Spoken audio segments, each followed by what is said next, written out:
Hello, everyone, and welcome to the 2023 Nutrien Ag Solutions Western Showdown, the largest international curling event in Canada this season. We're so glad you decided to join us to watch some of the top teams from around the world participate in this event. My name is Jesse Hamonic, and I'm the Vice President and Country Head of Nutrien Ag Solutions Canada. Like farming, curling brings our communities together, and Nutrien Ag Solutions is committed to promoting the diversity of sport within the communities where we work and live. We're so grateful to the Western Showdown team for allowing us to partner with them to bring you this event, and I want to wish you all, the teams, a safe and successful event. Hello, everyone, and welcome to the 2023 Nutrien Ag Solutions Western Curling Showdown. We're so glad you've decided to join us to come see some of the world's best curlers participate in this event. My name is Jim Grundy. I'm the Branch Director for RBC Dominion Securities here in Swift Current. Our branch is not only a huge fan and support of curling in our community, we're also proud to support the 2023 Nutrien Ag Solutions Western Curling Showdown, as RBC is committed to working with our community to promote and celebrate vibrancy in sport in the community in which we live. Thank you to everyone on the organizing committee for putting this great event together, and on behalf of RBC Dominion Securities, enjoy the tournament. Saskatchewan, you know SaskTel because we're everywhere. Because being everywhere keeps us connected to you. With SaskTel sponsorships, we get to be part of your community. We're here with you, and we're here for you. It's easy to get started. All you need to do is apply. SaskTel cares. Always has, always will. To apply for sponsorship, visit sastel.com/sponsorships.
Final stone here for Korey Dropkin in the opening end of this men's action. Nutrien Ag Solutions Western Showdown. The long guard still has to get by the one tighter to the rings. Makes the hit. Unable to hold the shooter, though.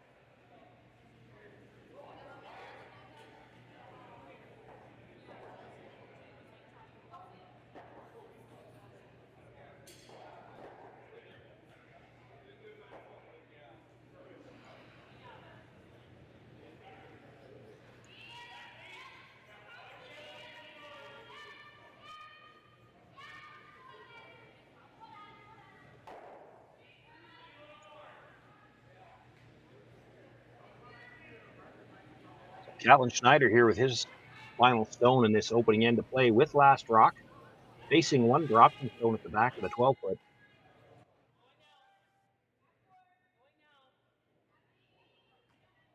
Needs a bite of the 8-foot. Does have to go wide to get around these two yellow guards.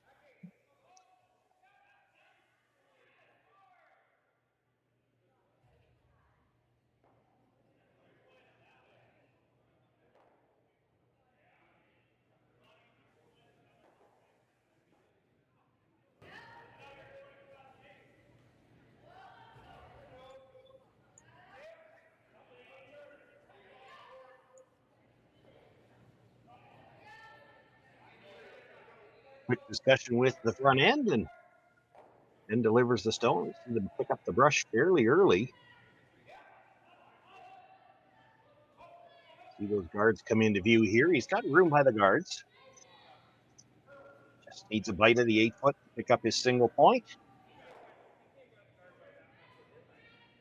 And we'll put that right on the corner of the 4-foot. Put a single point on the board for Catlin Schneider. He takes a 1-0 lead here over Korey Dropkin at the Nutrien Ag Solutions Western Showdown.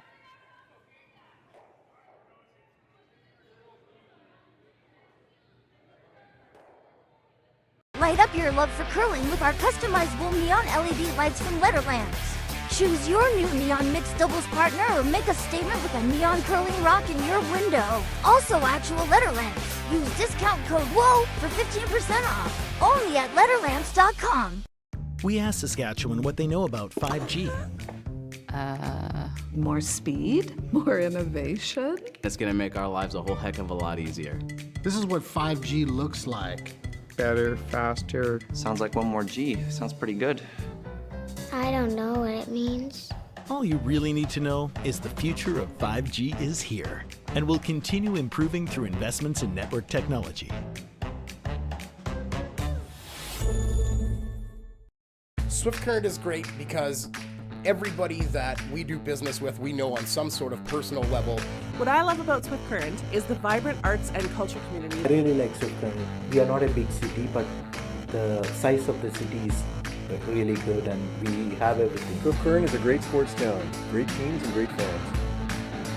People say, good morning, hi, how are you, even though we don't know each other.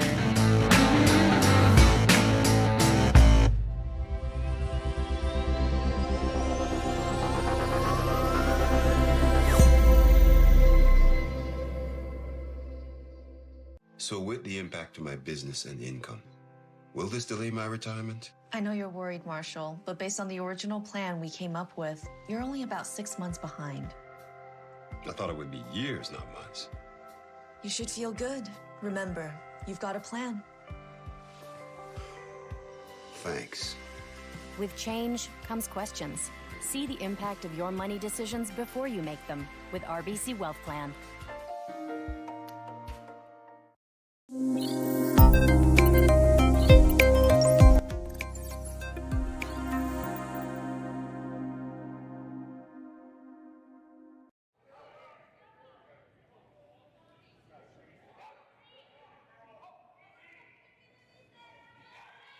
Second end underway here.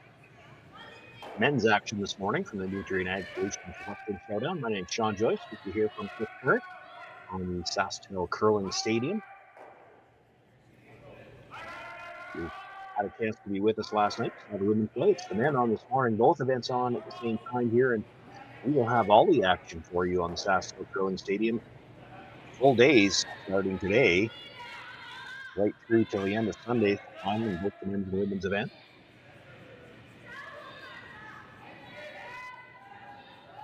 Team triple knockout here for the men.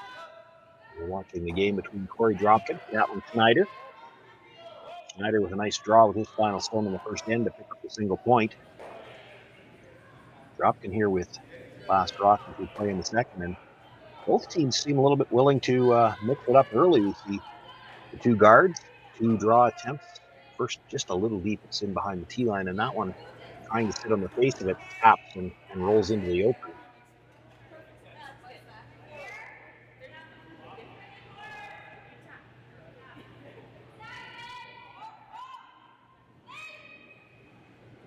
Somewhat of a new lineup here for Catlin Schneider. Now the front three have been together for a number of years. Jason Ginter delivering now as a second. They were playing with Jacques Gauthier last year. Gauthier moving on to a new lineup, moving on to play with Team Cooey this year. And they brought in Catlin Schneider from Saskatchewan. They skipped the team this year. Nice hit there and actually manages to get a little bit undercover.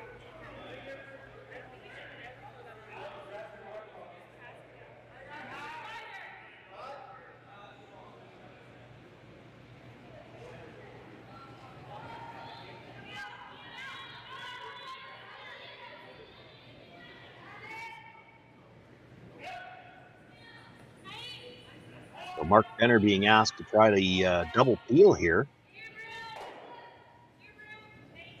Just drives it by the second stone.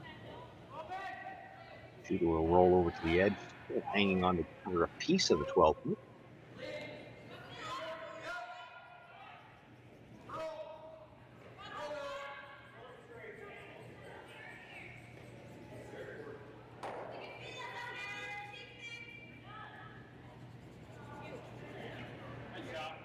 Schneider now asking Ginter to make a longer guard here, more or less replace the one that was just removed.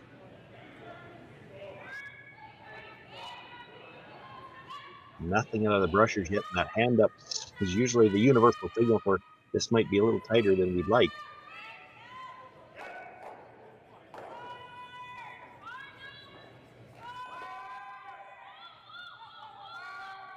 It's a little tighter to the rings, does provide good cover for shot rock. Might have left an easier double peel attempt.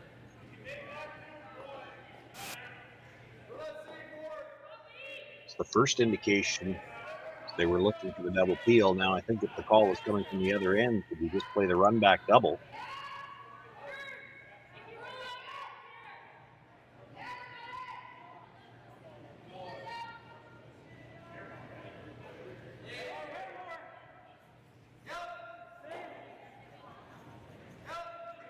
I think it looks like they're making a run at playing this straight back.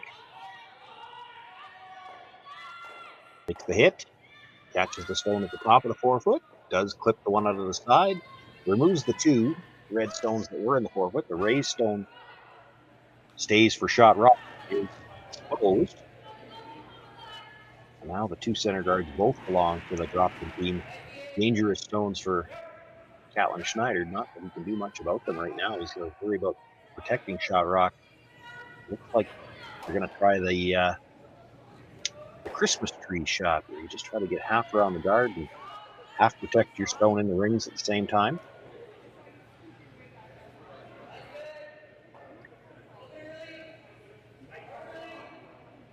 Third for this team is Sterling Middleton.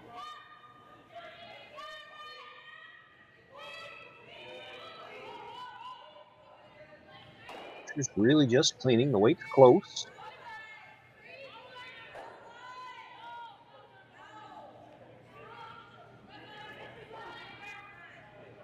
Ends up getting it dead buried. It is full 8 foot, second shot.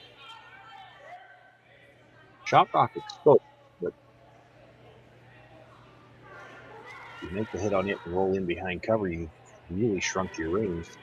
Let me try the run back first.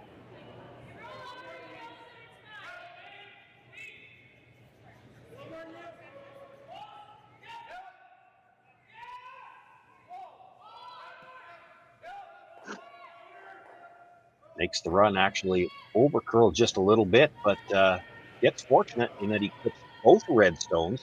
The raised stone leaves the rings as well. Now just guards left in play, all belonging to Team Dropkin.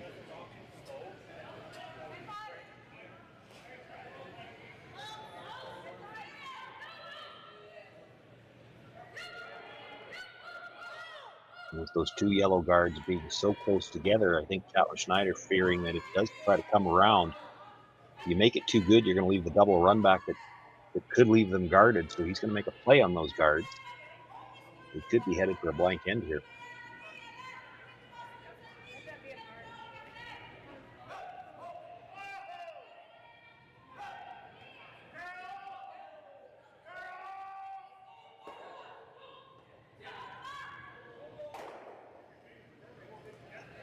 Makes the double peel.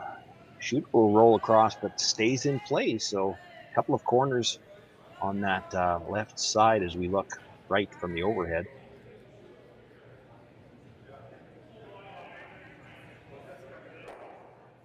Korey Dropkin with last stone here in the second end. It's going to try to use them.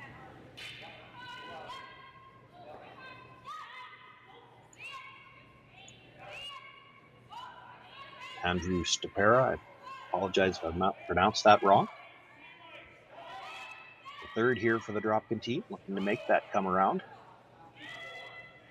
Talked a little bit about this last night in the first draw for the women's games. This is one area where it can be a little bit of a struggle in the early parts of the game.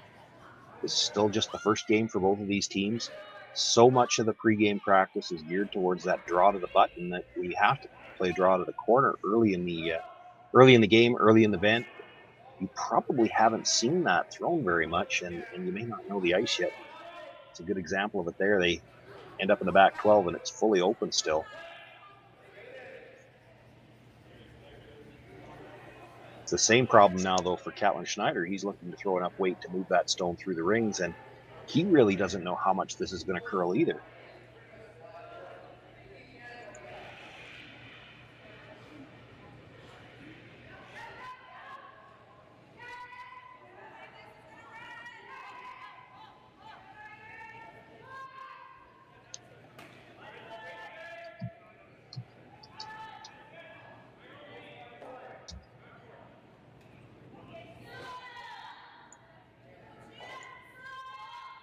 Have to think with the ice that he's got there and having just watched the draw come down, he's throwing this fairly quiet, just half weight.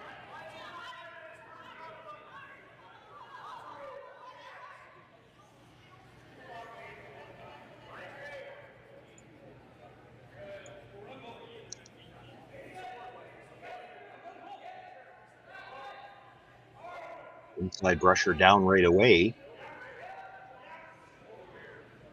Still just the one. Now they pick up the second brush. This is starting to curl.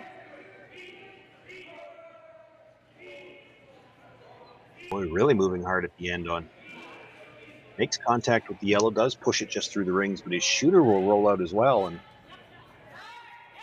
that gives the Dropkin team another chance to play that come around and actually can have backing on it as well. It might make it very hard for Catlin Schneider to remove it again. If he could sit the T line even the same amount open, there's still that rock at the back that Catlin Schneider would have to pass it by.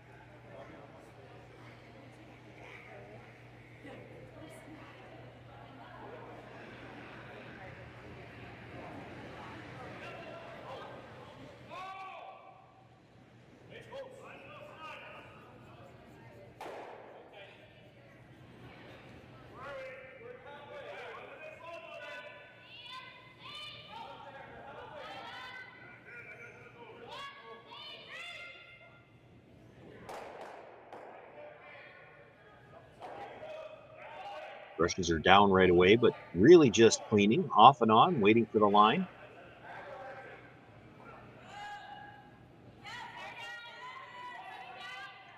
This one again, lost the room by the guards. And it's going to, again, stay well out into the open.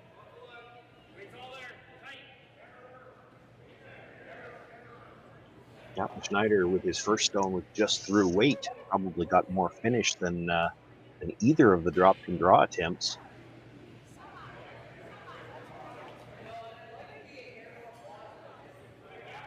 But he did get a little bit tighter to the guard as well. It maybe looks like there's a spot there. If you can just get past a certain point, it will really finish. But if you stay too close to that center line, it takes a while.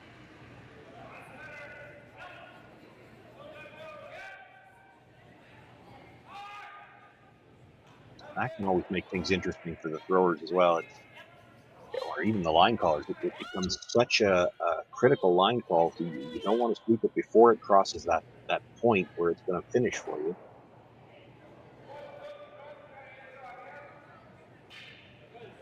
The stone just a little bit higher in the rings for Catlin Schneider. If he can hit it exactly the same as he hit the first one, that little roll would put him in behind cover and he'd still be in the rings.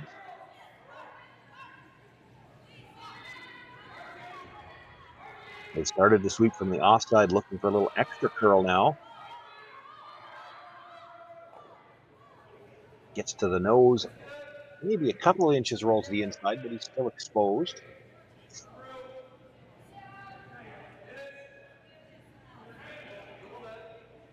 Now for Korey Dropkin, if he wants to try to play for the blank, he's probably going to have to take it out off the other red stone. You do have to be a little bit careful if you don't dead jam it. Looking at that broom placement, he's going to throw this quite a bit harder. You have to be very unlucky to dead jam it and leave it in the rings, but it can happen. Of course, the other thing is that by throwing this bigger weight, he's got to move the broom in tighter, and you have to worry if this starts to curl at all. You still have to get by the guard.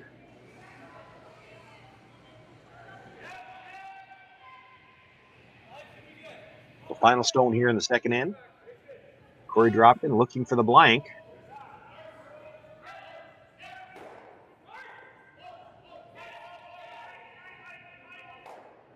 Makes the hit, but he's going to be a little too thick on the first one to roll the shooter out. It's going to be a single point, and we're all tied up after 2 ends of play. It'll be Catlin Schneider with last rock when we come back for the third.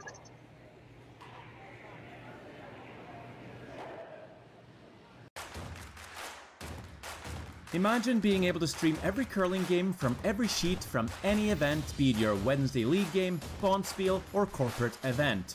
Curling Stadium offers an all-inclusive streaming solution featuring high-quality cameras, ease of use, great reliability, and minimal installation. Offering your sponsors customizable ad space on your streamed curling games and being able to sell video packages to your corporate events for increased revenue. With Curling Stadium, you can stream to any device, be it your mobile phone, tablet, or computer. Push the feed to your desired platform, be it Facebook, YouTube, or any other social media. Curling Stadium is simply the way forward. Where it's commonplace in other sports to televise every game, we want to do the same. Curling is a global sport, and it's time it gets the coverage it needs. Make your curling club the next Curling Stadium. Well, what do y'all think? Too blue? Not blue enough? Try this. Makes your eyes pop. This could be our best yield yet. And didn't we get this seed at a great financing rate? Yeah, we did. Iced tea? Great idea. Let's talk more about next year. I got some thoughts. And I've got some numbers. Nutrien Financial. Financing that's in the field with you. SaskTel Be Kind Online wants to stop cyberbullying. Want in on the action? We award up to $1,000 for youth initiatives that help spread kindness and prevent bullying. What great idea do you have to help stop bullying? SaskTel can help. Go to BeKindOnline.com and apply for a grant today. Together, we can make a difference.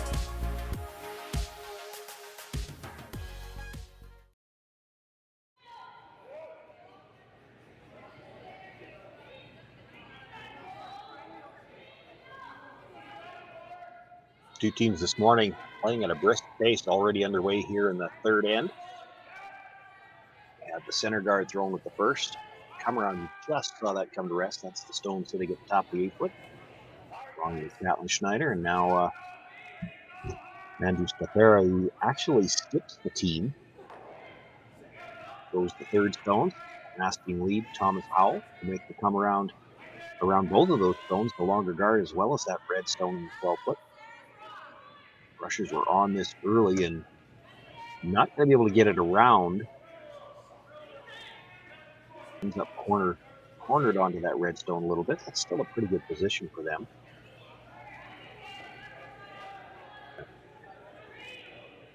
And that little hesitation from Catlin Schneider suggests that it's not a great setup in the middle for him, and he really can't do much about it yet either. Keeping in mind, they do play the no tick zone rule, so if he tried to play anything gentle around that middle, he has to be careful not to touch the guard.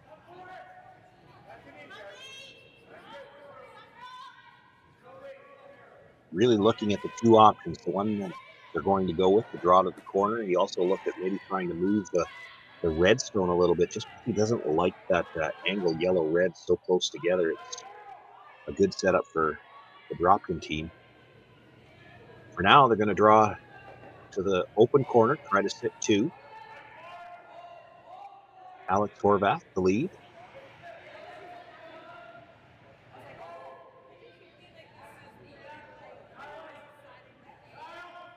Rushers staying close, so they must feel the weight's pretty close, waiting for it to curl.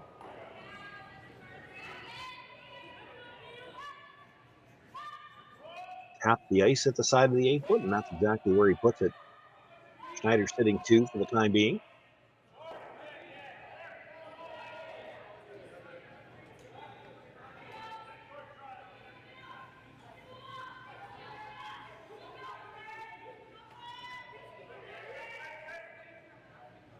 Stafera asked if they'd like to make a play on the two stones in the middle, but the answer from the other end, they want to play the open ones first. Is Mark Benner looking to play the hit, and they'll try to roll over behind cover. It would probably put them in the back of the 4-foot if they were buried.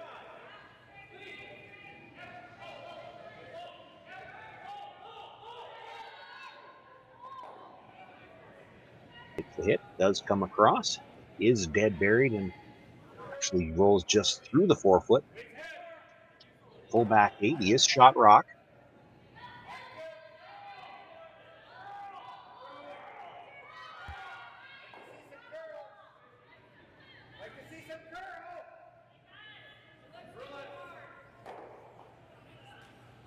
Catlin Schneider hasn't been skipping for the last few years, so I think we did the quick over-the-shoulder count.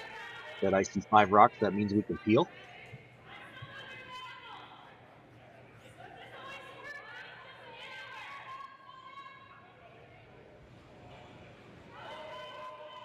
Too much separation here to try to move 2 rocks, so Jason Gitter just being asked to play the straight peel on the long guard.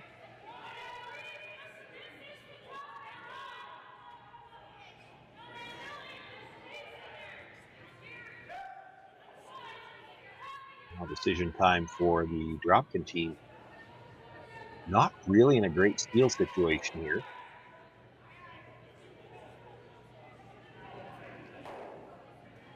But if you guard that situation in the rings, you know that Catlin Schneider peeled on the last attempt. He'll probably peel at least one more, a couple more perhaps. At some point in time, you'll have to make a play on those stones in the rings and just try to hold the force.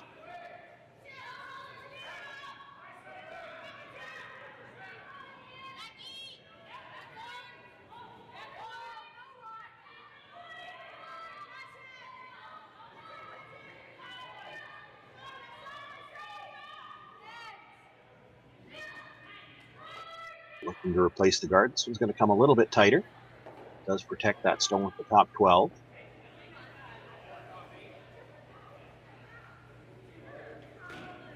Being a little bit tighter though, Catlin Schneider feeling it's worth the attempt at moving 2 yellows here.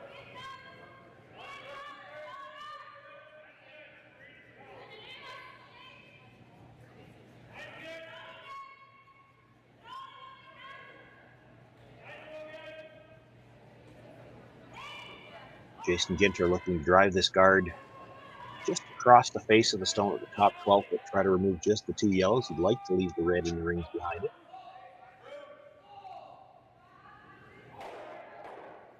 actually drive it just by the yellow stone in the 12-foot to clip out their own red. Only 2 stones remaining in play. 2 stones to feet in the ring, belonging to Korey Dropkin.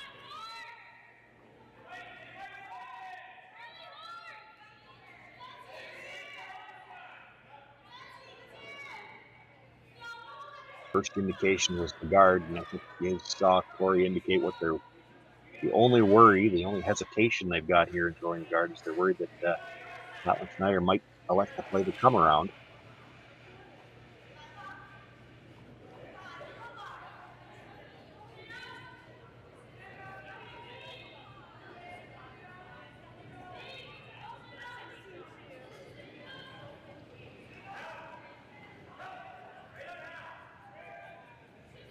Andrew Stapera looking to play the guard.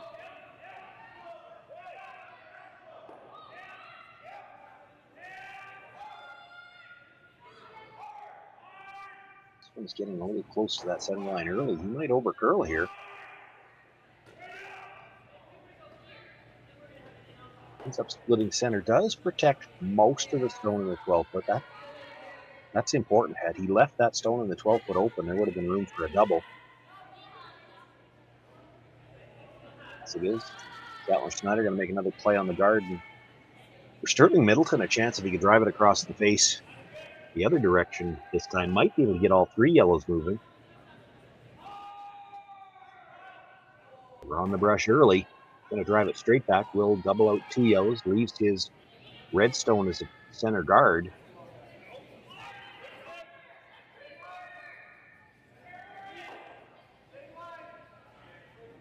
Now an opportunity for the Dropkin team to play a little bit more offensively here. Try to get something in the 4-foot behind cover. And then you're perhaps looking at a rock you could steal with.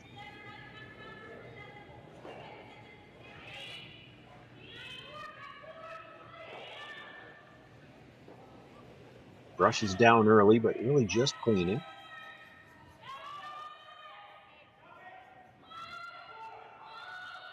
Looks like they think the weight's close, waiting on the line. It's switched now, looking for extra curl when they need to go.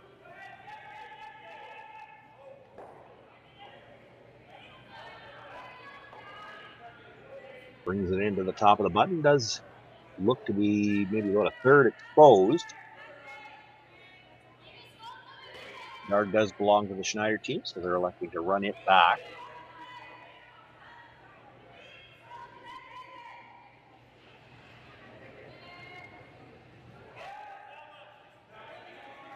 On the brush right away again. Doesn't want to overcurl this one and miss everything in the rings altogether, but does. Gets the shooter out of the way.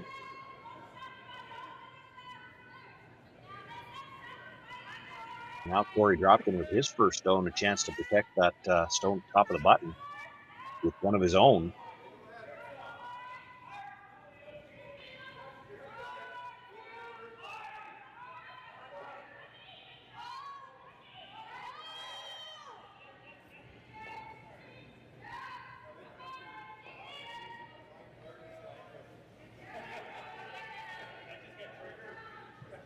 Looks to be a significant, maybe 4 or 5 inches less ice than they had for Andrew.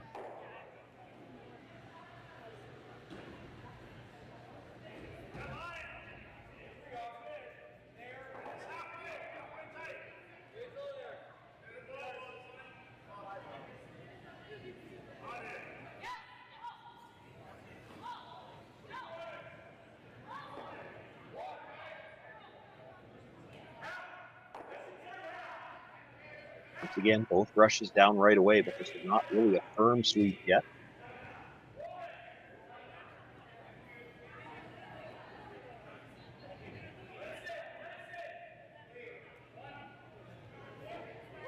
Just looking to split center and does. Good look at it. That's pretty much dead in line to the stone in the top of the button.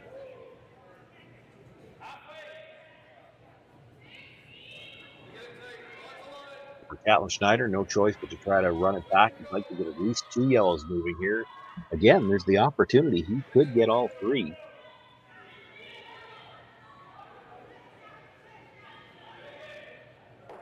would have to leave a guard out front if he does that. Right now, he needs to see that stone at the top of the button move if he's going to have any chance to score with his last one.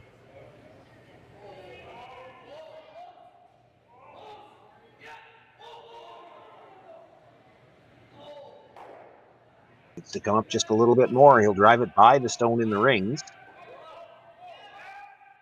Shooter stays over on the corner. Korey Dropkin meeting another guard. I think the discussion now is, do we want to bite the 12-foot here and sit 3?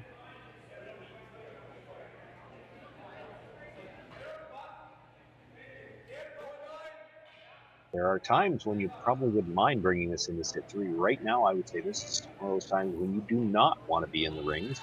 And I say that one because Catlin Schneider throws those hits so well. If you close the gap, you might make the triple a little easier for him. Granted, he'll have to stay if he makes the triple. But if you can just make the guard here, line it up as well as you lined up the last one, I don't know that he's got a shot available to score. Maybe the angle raised, but that's all or nothing type shot.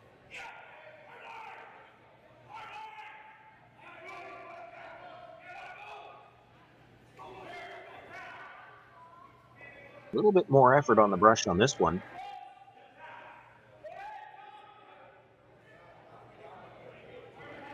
Now they've even had to switch sides just to try to get that last little bit of curl. Didn't get quite as well lined up, and he is a little longer now. It does mean that if Catlin Schneider wants to make a play at just moving that stone back for one, he's got to come from the in-turn side, and we haven't seen him throw that yet this end.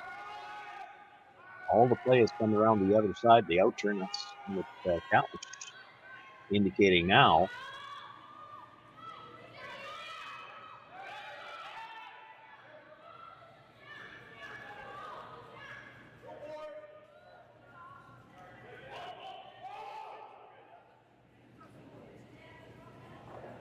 All the discussion in the house right now will be about how much weight do we have to throw to move this far enough. And once they settle on the weight they have to throw, then they still have to figure out where to put the broom, and that's the discussion they're having now. I think that indication the edge of the 8-foot is what Catlin figures he would need for straight draw. He's got to have enough weight here to move that yellow stone back.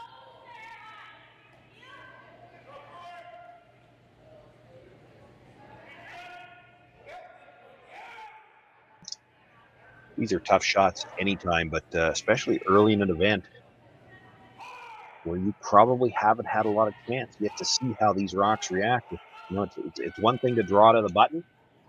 You've seen that line. You practiced it before the game when you were looking for draw to the button path for the all-important hammer. But now he's got to throw probably back 12-ish weight.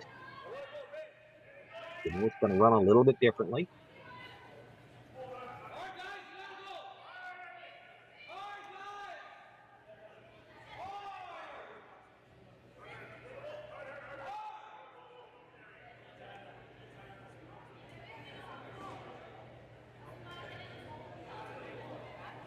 So Catlin Schneider with his final stone here in the third end, tied up, facing 2. That stone is on the button behind cover. They're going to need to move it if they're going to score. Looks like he's got lots of room by the guard yet. Now starting to curl. Still lots of room by the guard. Now they're sweeping for as much curl as they can get. He'll make contact with the yellow. Does he move it far enough? Looks like he did. Catlin Schneider with a great final stone picks up the single point. We've traded singles throughout this game so far. It's 2-1 for Catlin Schneider after 3 ends of play.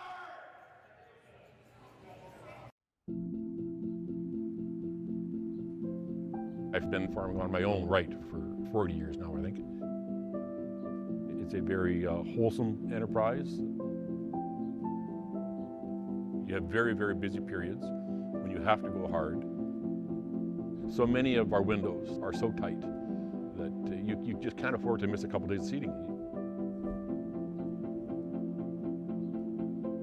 When a producer places their trust in us, that when it's time for them to be able to make their living, we're going to be there.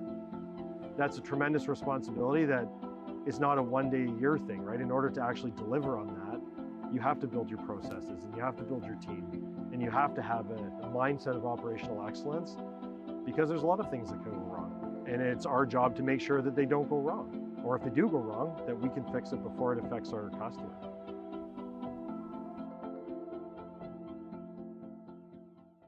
So with the impact to my business and income, will this delay my retirement? I know you're worried, Marshall, but based on the original plan we came up with, you're only about 6 months behind. I thought it would be years, not months. You should feel good. Remember, you've got a plan. Thanks. With change comes questions. See the impact of your money decisions before you make them with RBC Wealth Plan.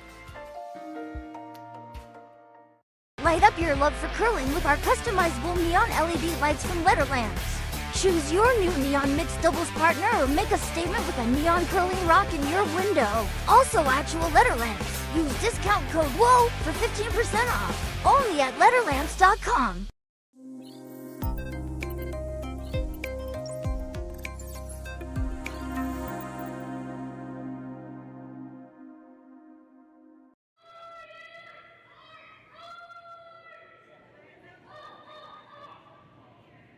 Nutrien Ag Solutions Western Showdown, live from Swift Current, Saskatchewan Curling Stadium. My name is Sean Joyce.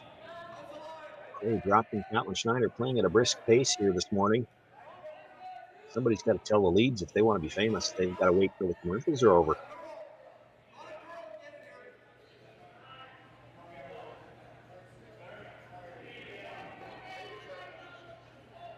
The guard thrown up to start the end. That Yellowstone fighter to the rings was supposed to come around into the rings, ended up short. Acts as a second center guard. Now the come around attempt to see nice weight. Did not cut the line to bury.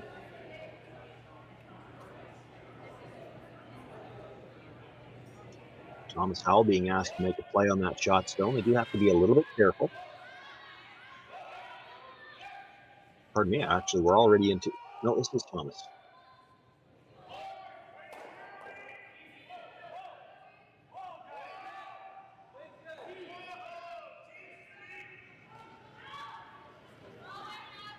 Nice gentle weight, just enough to pass it through the back. It still leaves the shooter, the edge is underneath the guards ever so slightly. Do the same attempt here for, in this case, Jason Ginter. This is just the fifth stone of the end, so the no tip zone still applies. Now he would be able to move his own stone.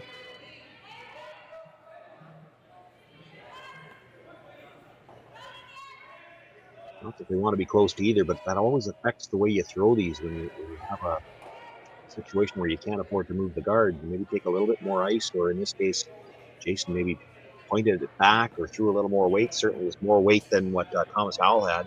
Makes the hit, rolls for the corner.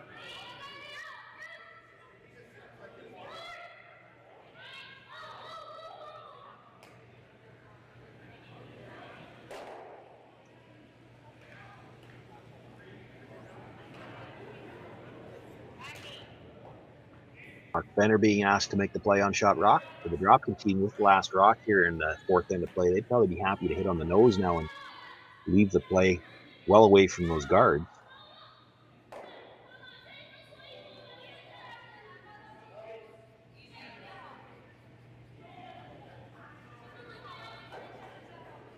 Indication from Schneider is they'd like to nose hit one more time as well.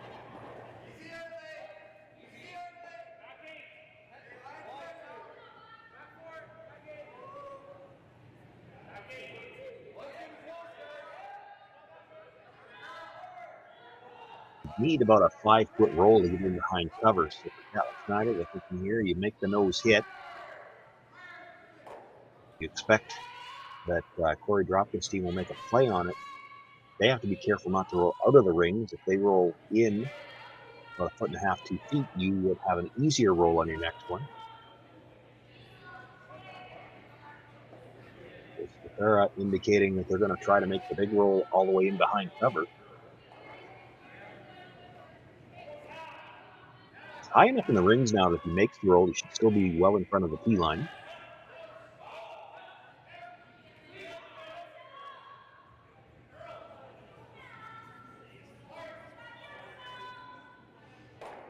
He had picked up the brush a little bit early there, and I think the indication was that the weight was down, but doesn't get the curl that we're looking for, and does get that 2-foot roll that I was talking about. Now leaves a much easier hit and roll in behind cover for Catlin Schneider. And his third, Sterling Middleton.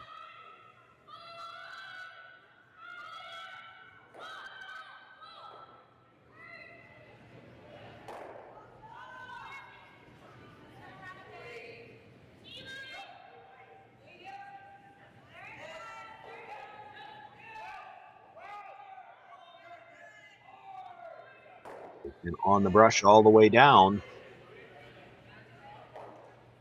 Really quiet on the weight. Makes contact with the yellow, does get it through the ring, but his shooter's going to roll all the way out the back of the rings. Does stay in play. Just.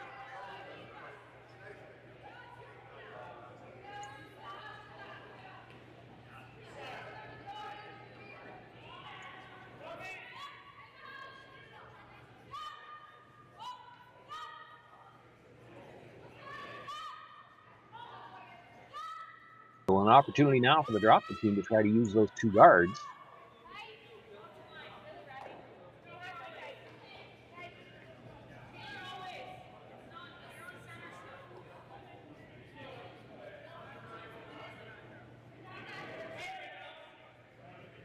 Andrew Stafera skips the team, throws the third stone. Looking to try to set up the deuce here. A lot of room by the longer guard, really starting to move now. Nothing out of the brushers.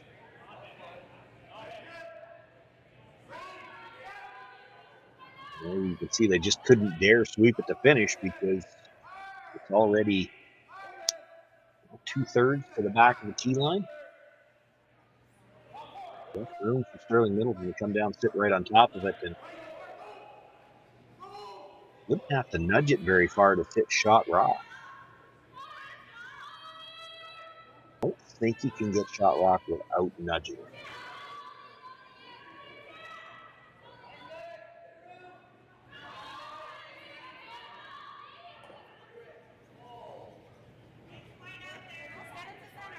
It's just got quite a bit more room.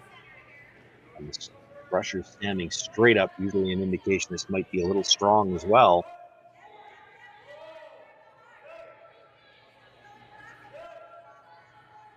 We'll slide to the back 12. Second shot. Chance now for Andrew to come down once again. He can sit right on top of his own, sit 2. We might be talking about possibility of 3 here this end.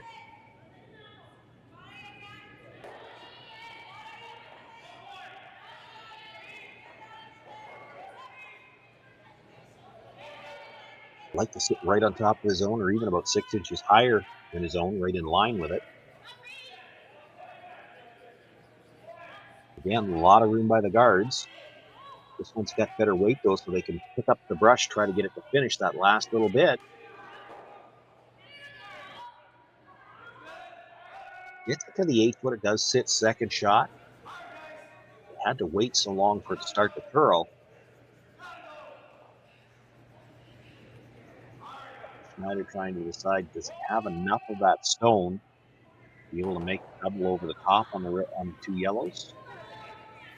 If you do, is there some concern that you jam it on the back one?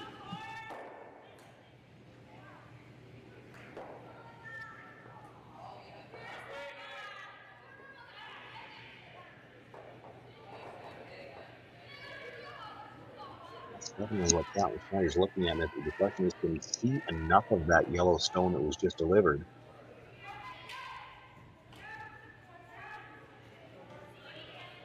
Looks like he thinks he can.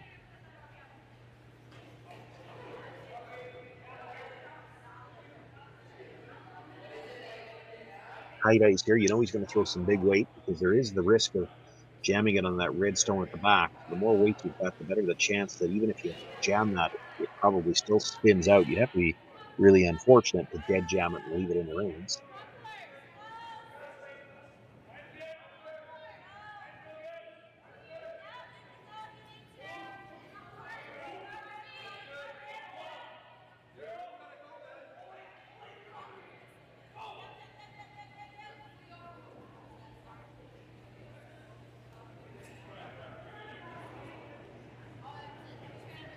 Catlin Schneider with a 1-point lead as we play here in the fourth, in a little bit of trouble looking for a double, and they picked up the brush right away. He's got to get by the guards, not going to.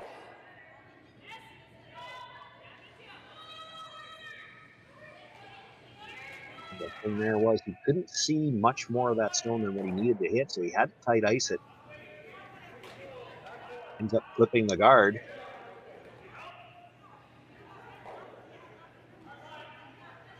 The Dropkin team now having to decide, where do you put the third stone?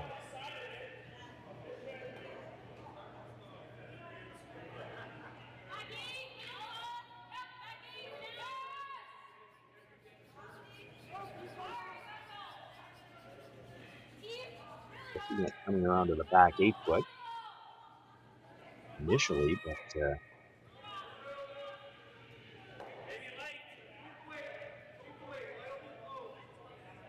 still discussing it. Haven't seen them indicate any place else that they think they could go. Catlin Schneider doesn't have a great setup in the middle of the rings right now. He might have the wide out-turn draw come down and sit on shot rock. That's an all or nothing type shot. Doesn't look like the Dropkin team's too worried about trying to take that away from him.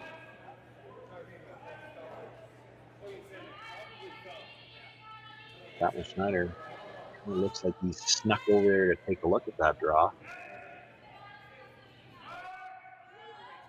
You would still have that same double chance in the middle, but if Korey Dropkin can put this in for third shot at the back 12 foot, even if you make that double, Dropkin's going to have a shot for two.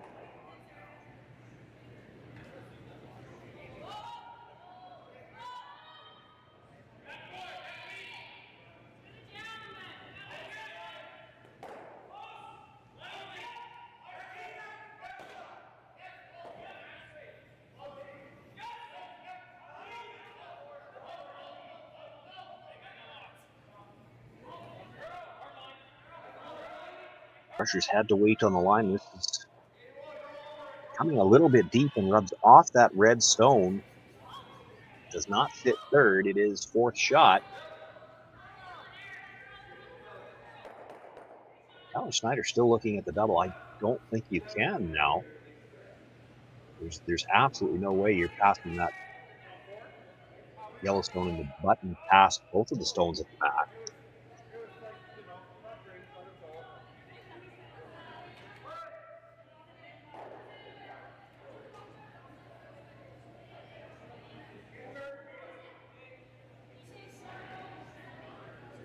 An indication about trying to draw around the same way that Korey Dropkin just came in and sit the top 4 foot, try to cut the rings down that way. I think they're going to end up settling on the out-turn draw to freeze the shot stone. That's your best get out of jail shot right now, but it's an all or nothing shot. It's a very risky shot. Don't make it absolutely perfect. You're giving up a shot for at least 3, and you could leave a double on the Reds for 4.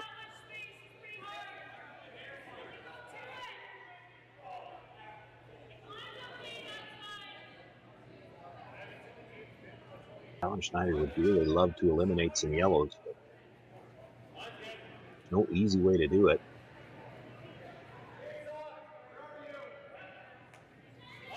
Going to elect for the same draw that Korey Dropkin just threw. Not looking to get shot rock here. He'll look to get second. This is mostly about making sure there's no opportunity for Korey Dropkin to play any kind of double. Put this in a spot where it would be hard for him to pass it by both of the stones at the back of the 12 foot.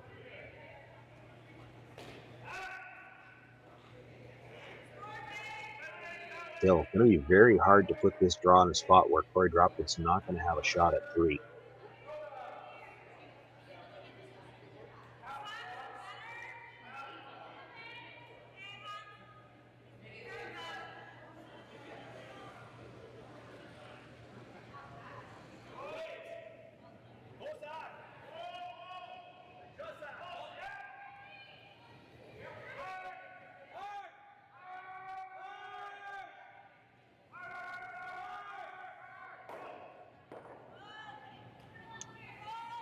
Common to see these discussions. The discussion at one end, the shot, the ice. Now he comes down to the other end and talking about the weight with the front end before he throws it. They're the ones that have to brush it, and they've been very good this game.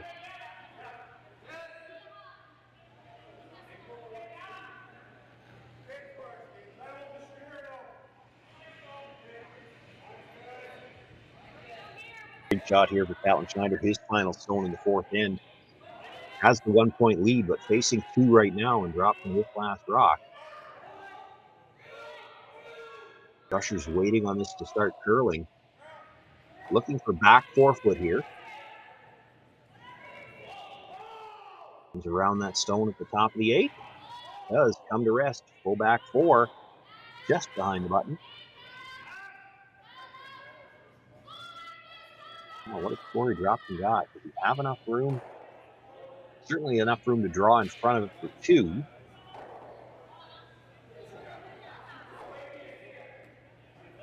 Well, it might be possible to move it back, but that's so risky. You throw the weight to move it back and then don't get the line. You only pick up the single. So I think it looks like Korey Dropkin going to play the straight draw, try to sit in front of it, pick up his 2 points. Great draw by Catlin Schneider with his final stone to get themselves out of a little bit of trouble here. Cut the damages at least. They have made this a difficult shot, at least for Korey Dropkin. And he did throw it very similar on his first shot. Needs to take a little bit of weight off that. And it'll be up to the brushers.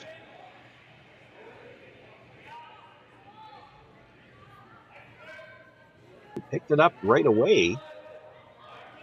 Maybe a feeling that he took off a little too much weight. They have not left it yet. This is starting to curl as well. Boy, I think he might have pulled the string here. They're really going to have to go to get by their own stone top of the 8. They're not going to. Comes up short. Great draw by Catlin Schneider with his final stone to the back of the 4-foot. Korey Dropkin not able to duplicate it, so it's just a single point once again. We're tied up after 4 ends of play.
I've got the bill. Well, now I've got the tip. Standard tip increased 2% this year. That's why I keep you around. So, corn's looking great. Well, our crop plan is working. And we locked in that input financing at the perfect time. Well, what do y'all think? Too blue? Not blue enough? Try this. Makes your eyes pop. This could be our best yield yet. And didn't we get this seed at a great financing rate? Yeah, we did. Iced tea? Great idea. Let's talk more about next year. I got some thoughts. And I've got some numbers. Nutrien Financial, financing that's in the field with you.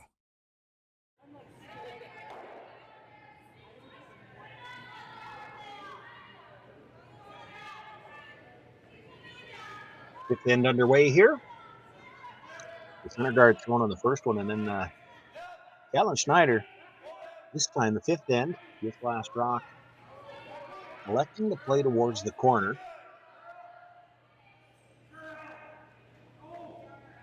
The stone you see there in the 8-foot. This is something that you see from these top teams all the time nowadays. They'll play the odd ends a little differently than they will the even ends. You'd love to keep the last rock into the 6th. So in the back of Catlin Schneider's mind, he's already thinking blank here.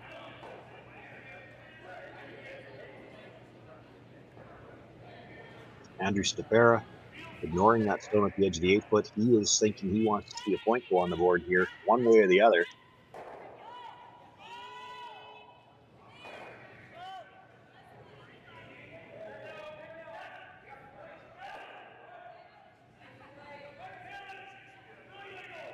The other side of that now for Catlin Schneider, you know that the other team's going to try to force you, and sometimes when they try to force you, they'll force you to score 3, and you don't mind that. So they've got shot stone in the rings, looking to throw the tight corner guard, protect it.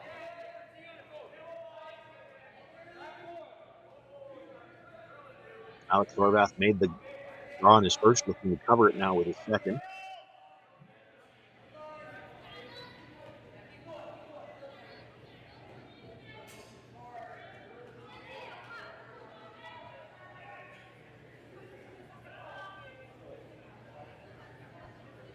Over curl just a little bit and leaves that stone mostly exposed.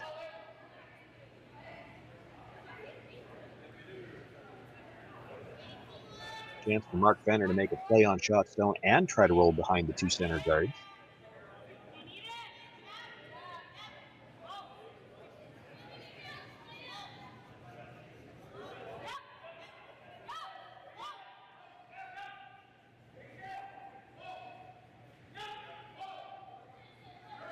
Just cleaning so far, now looking actually for some curl at the end.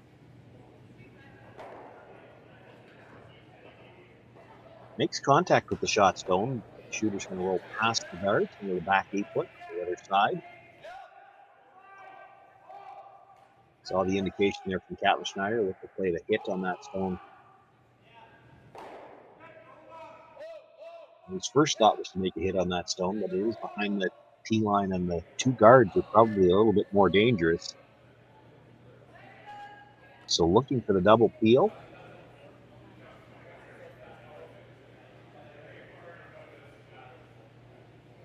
I have to admit, I missed the indication which way he's looking to hit this. If he hits it just a hair on the right side as the thrower's looking at it, he could get all 3 yellows, but there'd be some danger that the top yellow goes over into your side red guard. They had a little bit of difficulty with this other field. A little thin again, drives by everything. They had one earlier, I believe that was going this direction as well. They tried to put the rock in the middle foot and actually caught their own. Really need to tighten up that room just a little bit on that turn.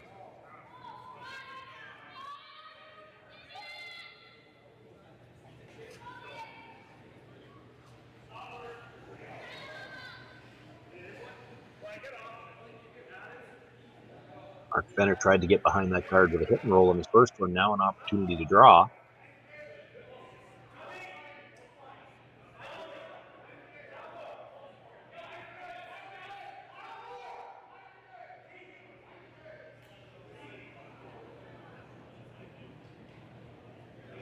Nice line by the guard. Puts that stone in to bite the top of the button. It does appear to be at least 3/4 behind cover.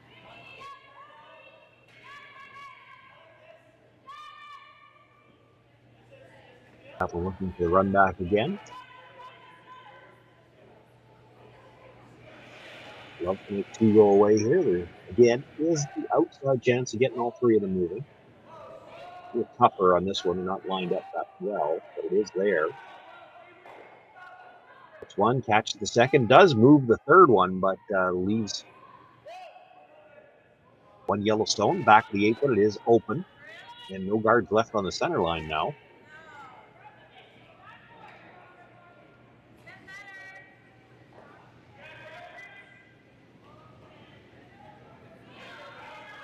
Nothing looked at coming around the corner guard.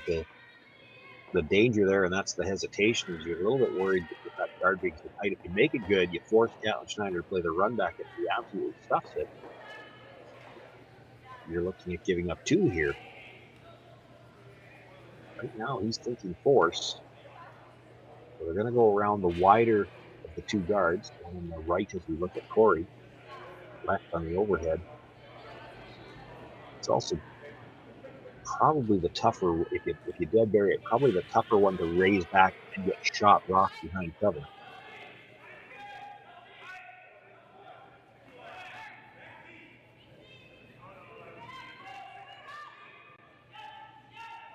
Should be back away a little bit. You don't want to be behind the tee line on this. Now picking it up.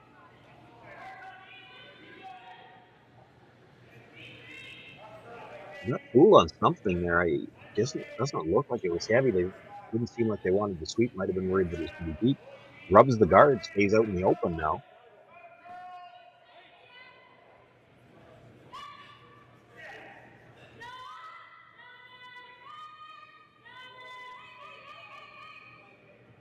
Catlin Schneider outlining the 2 options and looking for some input from the other end. Which one do we like, guys? They're hitting a long roll. Try to get shot rock, maybe even in behind cover. Or the shorter roll, the easier roll, but you won't be shot rock.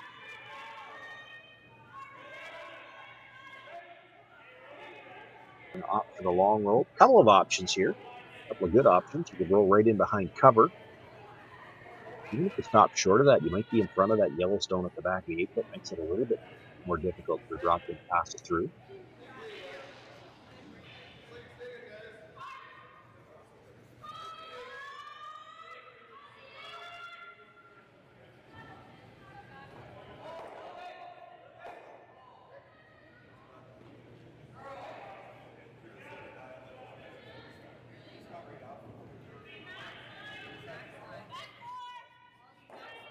Pretty much looking for curl all the way down on that one. He actually hits it fairly thin, drives it onto that stone at the back of the apron, dead jams it. Still out in the open. Shooter rolls out. Another chance for Andrew Stefera to try to draw around that corner guard.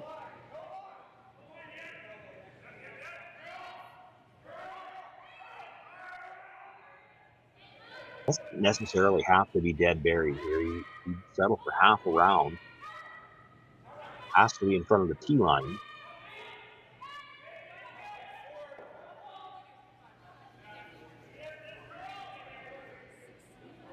Rushers were on this one a lot earlier. And now switching sides, looking for curl. They rubbed the guard on the first one. This one, they're looking for all the curl they can get.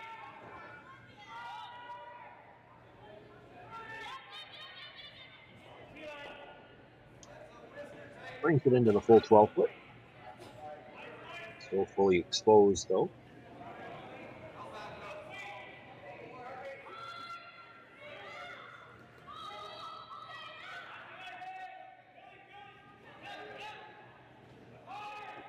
Catlin Schneider looking for bumper weight here. Still in Middleton. Another chance for the hit. And long roll across.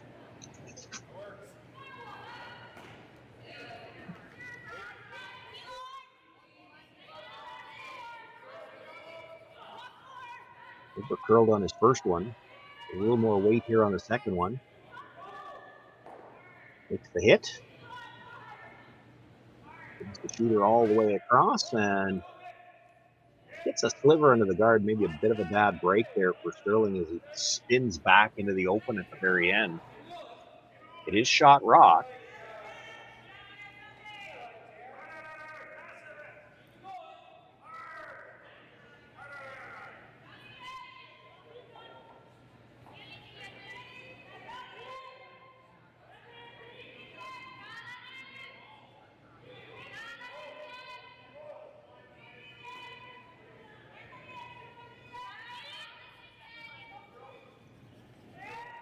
Korey Dropkin is going to have to roll back towards the center line here, so he's going to leave some kind of opportunity for Catlin Schneider, perhaps for a double.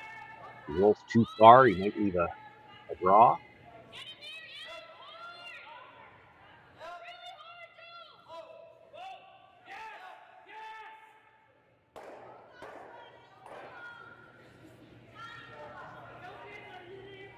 I'd like to make the double awkward if you can. Perhaps one of those types of doubles where Catlin Schneider's going to make it has to roll out, and you're still thinking about the possibility of a force.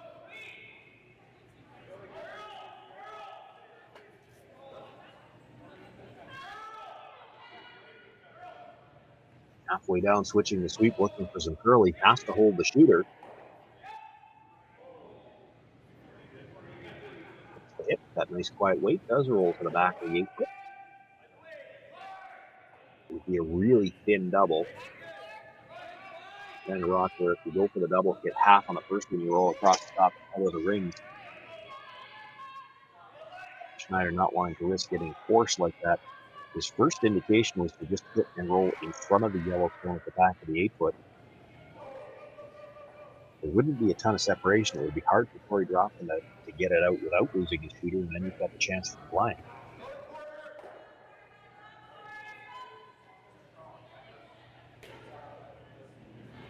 Looks like that's the shot they've decided on in the discussion is which turn do you want to play. Of course, the rock got close to the center. You probably know both paths. Which one do you want to try to make the roll with? Select with the in turn.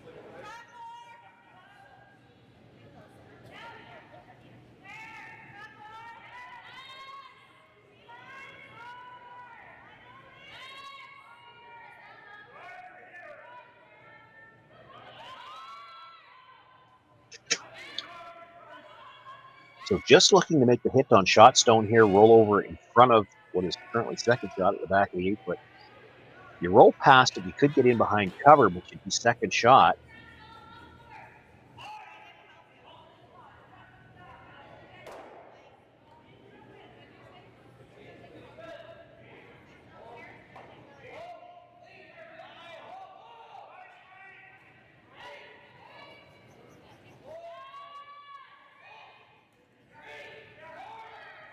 Close to the line. They've actually been back and forth as to which sweeper should be on it, and really they missed the sweep call on that. It over curls.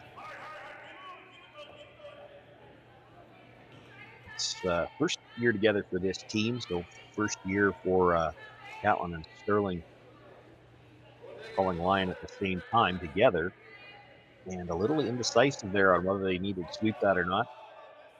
Doesn't get the roll, leaves the chance for Korey Dropkin to hits and stays anywhere. He's probably got the force. Although Schneider, longtime curler, Saskatchewan curler, and I've seen him play for a long time, know him quite well. If you leave a chance for him to play the double and the blind, he might have a pass at it, thinking that, well, even if we give up one, last rock in the even end might be worth the risk.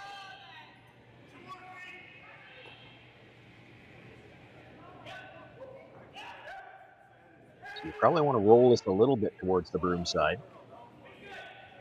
Of course, Catlin Schneider to make a decision.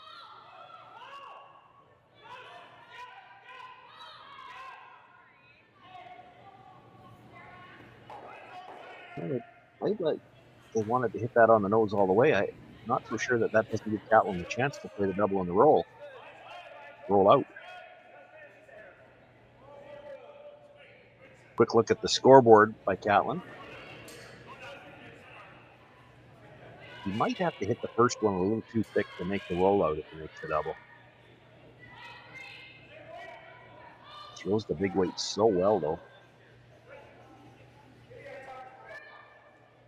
Hit about 2/3 on the stone that was just delivered, the stone on the button. We put the stone out of the back of the 8-foot. The question is, with 2/3, can you roll all the way across and out of play?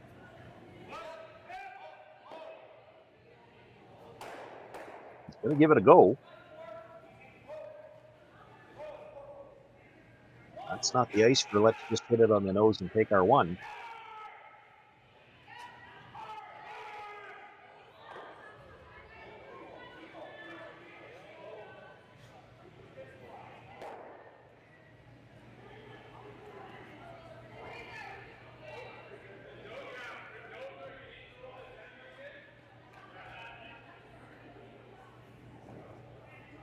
This is where that look over the shoulder at the scoreboard matters too, because part of the thinking here has to be that, boy, if we make a pass at this and end up giving up a single point, but we keep last rock, that might be worth the risk. The risk here is he'd like to get the blank.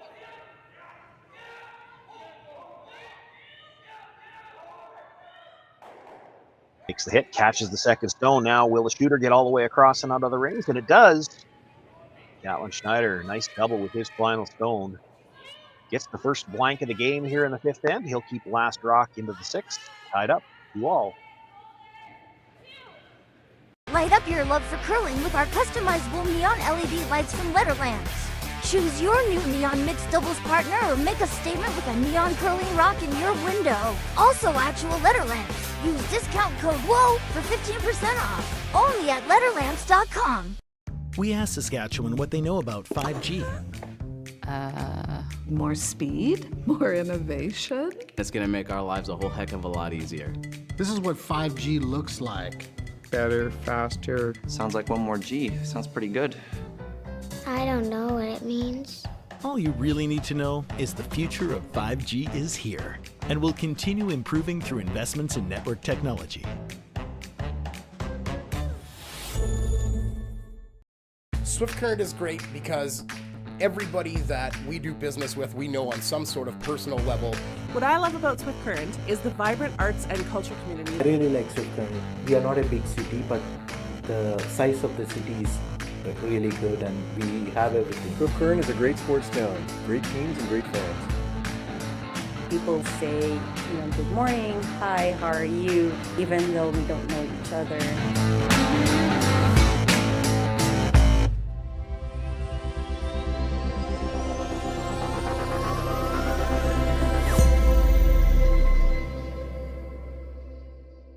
So with the impact to my business and income, will this delay my retirement? I know you're worried, Marshall, but based on the original plan we came up with, you're only about 6 months behind. I thought it would be years, not months. You should feel good. Remember, you've got a plan. Thanks. With change comes questions. See the impact of your money decisions before you make them with RBC Wealth Plan.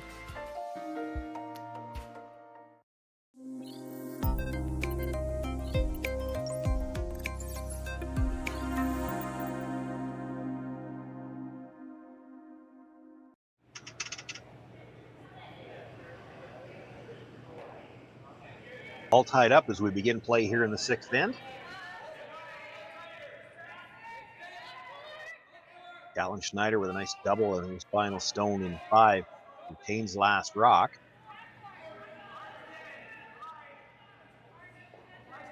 Catlin Schneider new to the team this year, but the other 3 players have been together for a while, and it showed on that shot as they knew their sweeping assignments off the contact, and it was very thick contact that he needed to make the double. Jason Gifter staying with the stone to roll the shooter all the way out of the rings to get the blank.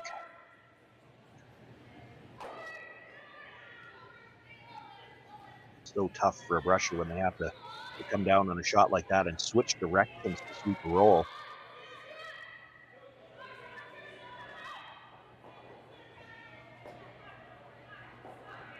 Catlin Schneider making his way down now to discuss that come around attempt, rubbing the guard and leaving a second corner for Catlin Schneider.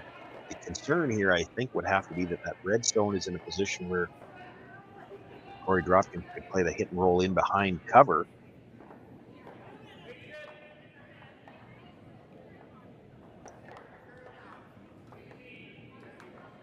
I don't imagine Catlin Schneider's thrilled about the idea of throwing another corner guard, though. You throw a corner guard on that side, and that entire side of the sheet is gone right now. It's just early in the end to be down to half a sheet to try to score your 2. It's wide to try to come around. That might be what they're playing, though. The best result, it's a tougher shot. You probably haven't thrown this wide the entire game. Don't know that they would have thrown this wide in practice.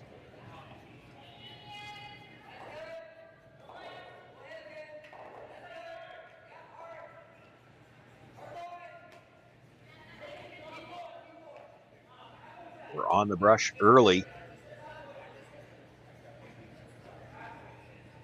That's what can happen when you have to go wide for the first time. Speed a little bit different, probably a little heavier out there. Fresher pebble. Comes up well short of the rings. Does protect shot stone.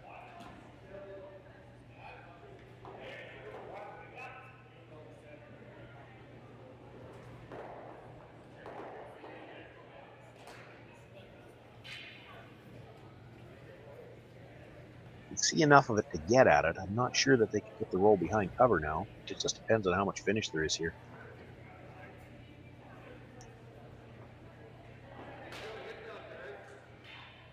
That room, I don't think they're planning to throw big weight at this. Mark Fenner on the out turn.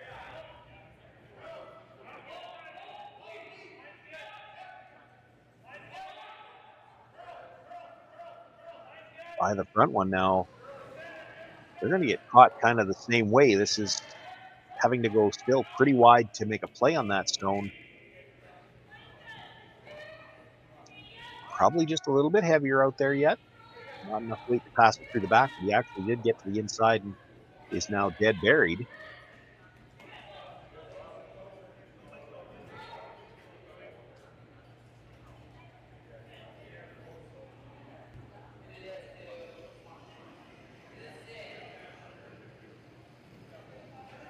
Catlin Schneider indicating they can play the red guard across the yellow guard, try to get free moving on that side. The back red would stay.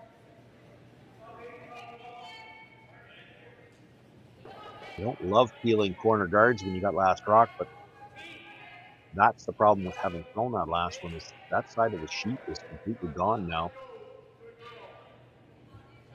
You do have a chance to play the come around. Hit one at the top of the 8, try to get your deuce established that way, but it's not a comfortable feeling when you know you've got to play the entire rest of the end on one half of the sheet and still hope you've got a shot for your last one.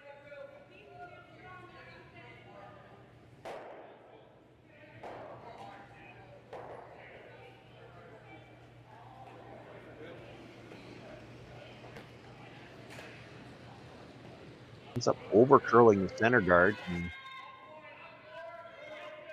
hard to say from this camera angle whether there's room to get through there, through the port, play the hit on it. That's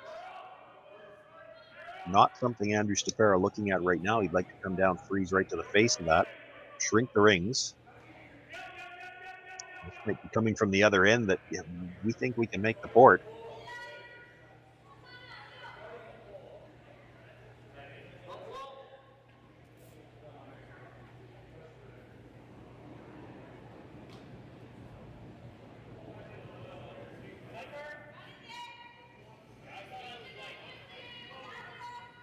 Doesn't look like a huge hole, but there might be room.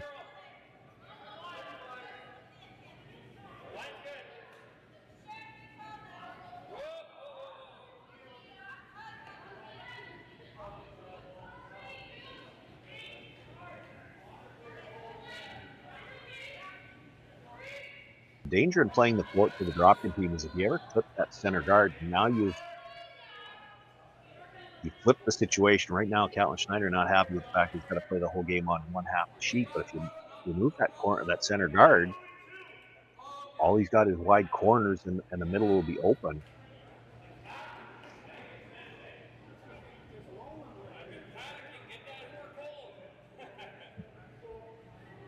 Well, I'm not sure how democratic it was, whether there was a full vote or not, but it looks like they've gone back to the shot that Stapera had picked out initially, just to try to come down and sit on the face of that stone that was just delivered. Probably just a little too much risk in trying to come through the port. You need either one of those guards, and you really improve the situation for the Schneider team.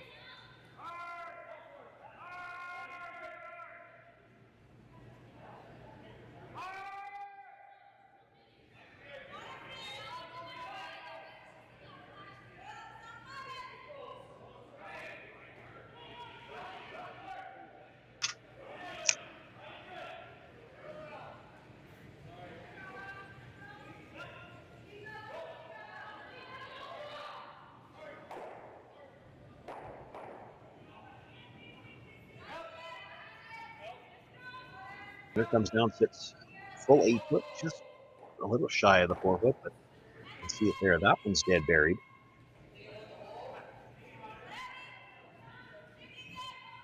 So now just the 4 foot left for Catlin Schneider to try to score. He can't get at it from the outturn side, so he's got half the 4 foot left to try to score 2.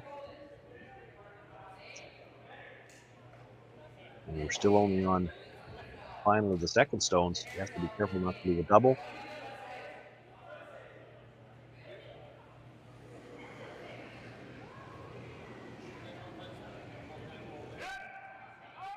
So I have to be a little concerned that if you ever slide behind the tee line here, might Andrew Stefera try to just freeze right in front of you, and now perhaps you're looking at a steal. So this is a delicate shot here.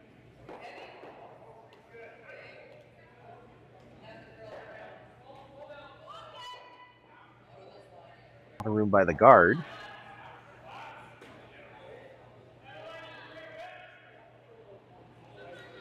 I think he went to plan B early. They didn't think they were getting by the ones in the rings. So he was hoping to sit corner frozen. He ends up bumping off just a little bit, and that probably leaves room for Andrew if he can hit that red on the outside. Red onto yellow. The 2 reds will go.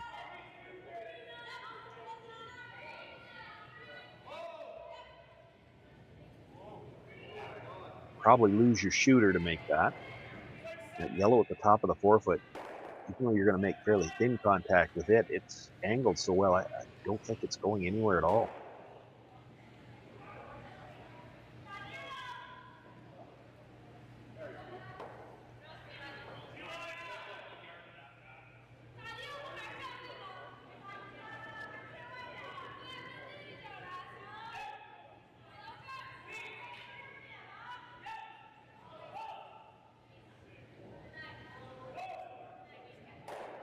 Makes the hit. Boy, even with that angle, it does spill across into the 8 foot. It is behind cover.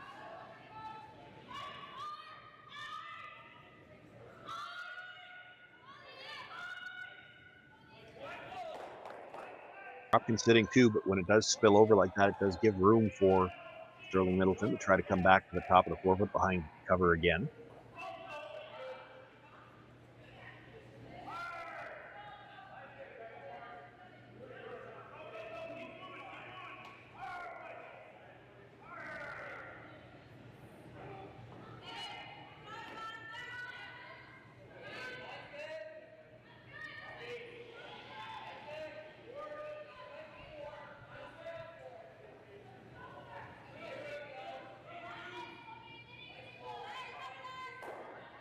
Pressures have been off and on. It looks like they want to go, but there's a lot of room by the guard.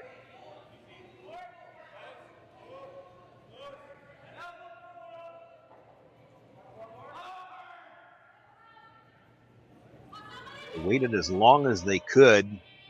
Managed to get it in just enough to be shot rock. Still a little piece of it out in the open.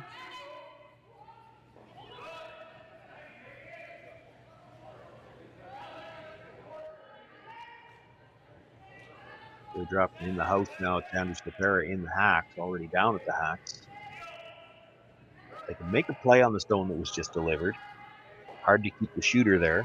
They leave it again. He looks at coming around, and it's set on running it straight back. Probably about a 12-foot run back. You'd love to stick it behind cover if you could. First things first, you got to make contact with the rock, and the rings are going to be a little too thin on the guard. Catches the second guard. Does bring the yellow into the rings, but now opens up the center line area. That helps out Catlin Schneider quite a bit. You know you should have a shot to score. Now, how do you set up 2?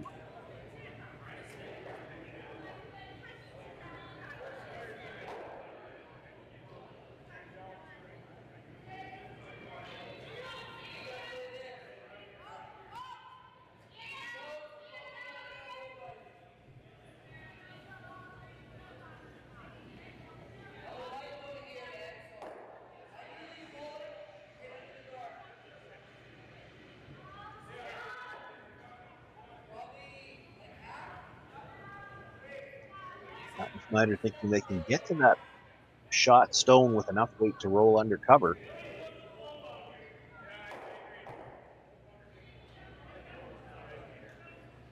Sterling Middleton sitting in the hack has to be thinking it doesn't look so easy for Miss. He can't see all of that rock and has to get across the face.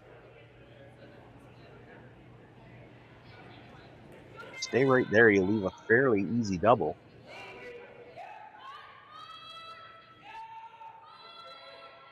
They're on the brush right away. Has to come fairly tight by the guard. He's by now. They'll switch to the other side, sweep, try to get the last little bit of curl. Not going to get the finish though. It hits and stays right there and does leave a fairly makeable double now. Korey Dropkin looking at hitting the center line rock first. Be a little bit careful hitting that one first. If you hit the first one a little thin, you'll drive the second one into the side of your own yellow. As long as you're fairly thick on the first one, you'll be on the front end of that, front edge of that red that was just delivered. Drive it behind the yellow.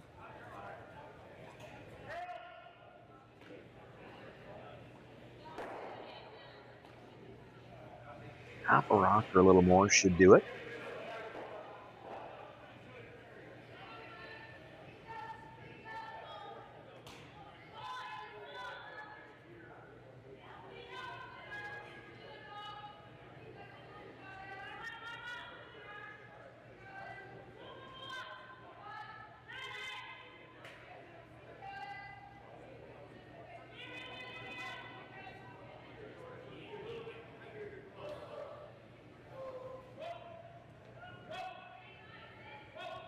Big weight from Dropkin looking for the double. He's going to be a little thin on the first one. Does catch the second yellow stone, but enough that it spills.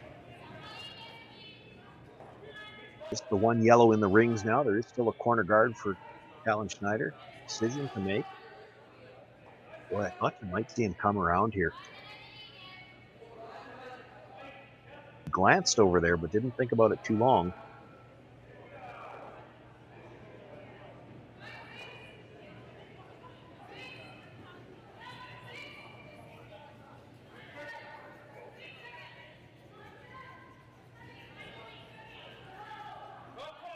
I think you find there's a lot of teams in this field that might try to come around here. The theory being that it's never a bad idea to score in the even end, even if you only get the single. You're one up playing the odd end.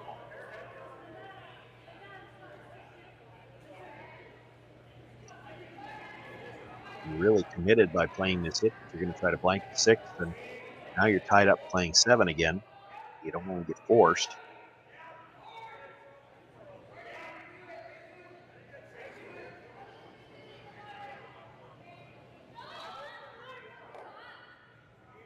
Takes the hit, rolls about a foot towards the inside. Korey Dropkin still thinking about the force, already looking at the angle to roll towards that red stone that's just out the back of the rings. He's got a few options over there too. If he doesn't make the roll all the way over there, could roll in behind the red corner guard, get the force that way.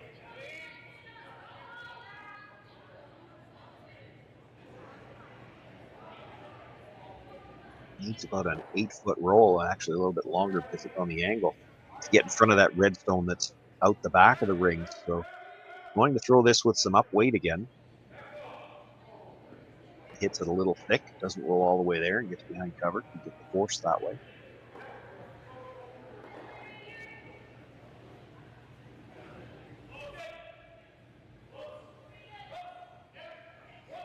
Solid normal here, looking for the big roll.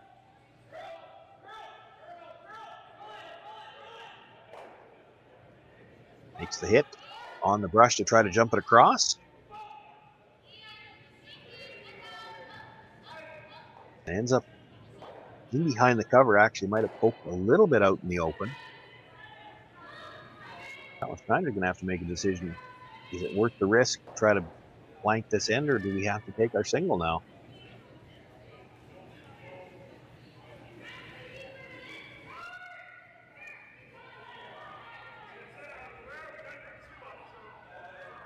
Didn't think about it too long. Puts the broom down. He's going to draw towards the button, try to pick up his single point, retake the lead here.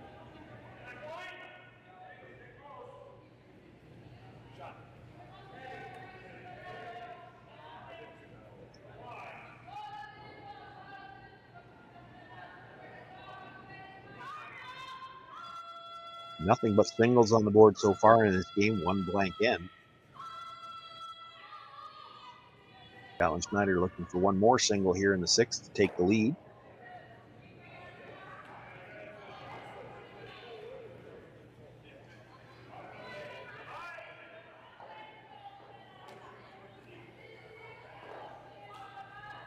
Archers look to be just off and on cleaning it. I just like the weight. The line looks pretty good. Doesn't need to be quite into the 4 foot, but they're going to put this one right on the corner of the button. Catlin Schneider with his final stone picks up the single point here in the sixth. He'll take the 1 point lead into the seventh. Korey Dropkin will have last rock. Imagine being able to stream every curling game from every sheet from any event, be it your Wednesday league game, bonspiel, or corporate event. Curling Stadium offers an all-inclusive streaming solution featuring high-quality cameras, ease of use, great reliability, and minimal installation. Offering your sponsors customizable ad space on your streamed curling games and being able to sell video packages to your corporate events for increased revenue. With Curling Stadium, you can stream to any device, be it your mobile phone, tablet, or computer. Push the feed to your desired platform, be it Facebook, YouTube, or any other social media. Curling Stadium is simply the way forward. Where it's commonplace in other sports to televise every game, we want to do the same. Curling is a global sport, and it's time it gets the coverage it needs. Make your curling club the next Curling Stadium. Well, what do y'all think? Too blue? Not blue enough? Try this. Makes your eyes pop. This could be our best yield yet. And didn't we get this seed at a great financing rate? Yeah, we did. Iced tea? Great idea. Let's talk more about next year. I got some thoughts. And I've got some numbers. Nutrien Financial, financing that's in the field with you. SaskTel Be Kind Online wants to stop cyberbullying. Want in on the action? We award up to $1,000 for youth initiatives that help spread kindness and prevent bullying. What great idea do you have to help stop bullying? SaskTel can help. Go to BeKindOnline.com and apply for a grant today. Together, we can make a difference.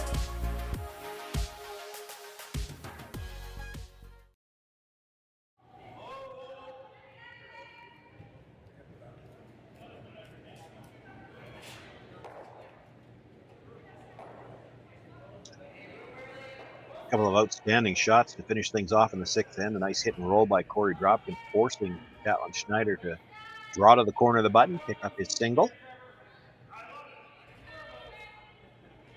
So Schneider with the 1 point lead once again as we begin play here in the seventh. Start things off with the center guard. They come around perhaps sliding a little deep. That Yellowstone to the corner of the button. And the attempt to come and sit on top of that. A little strong, rubs off, sits on the edge of the button. Hard to say who shot rock. Not going to matter for very long, I wouldn't think.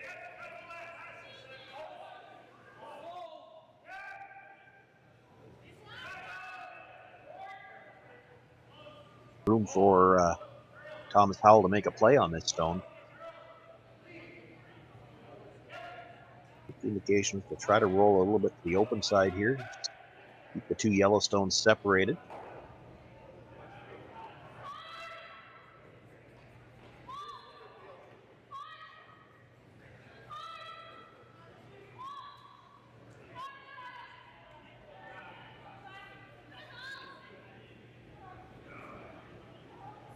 Catlin Schneider, I think, and team certainly will have discussed this. They know how hard they want to go here.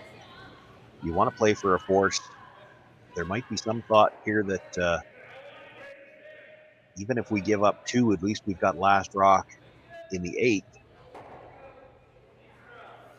And that's maybe how they play it most of the time. One of the things you have to factor in, though, in a game like this is there hasn't been a deuce yet. You really want to put yourself in a situation where you needed a deuce in 8. That might influence how you call this in. Boy, nice freeze there. It's got that queued up on that angle so that even if the guard was gone, any attempt to hit the red can't kill them both because it's going to come into that yellow on the side of the 8-foot.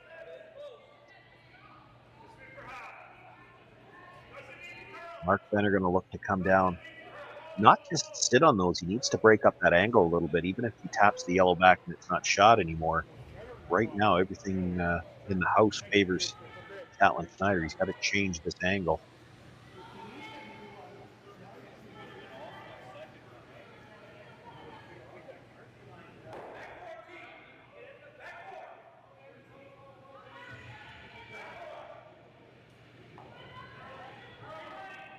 Don't have mics directly on the players, but there are some mics on the ice. The sound, and it's always a little tougher to tell for sure. I heard back 4. I just don't know for sure if that was our sheet. Maybe it was. Looks like he had the back 4. Moves the stone back a little bit. He did leave a fairly similar angle, though. Still hard to pass that red through the rings.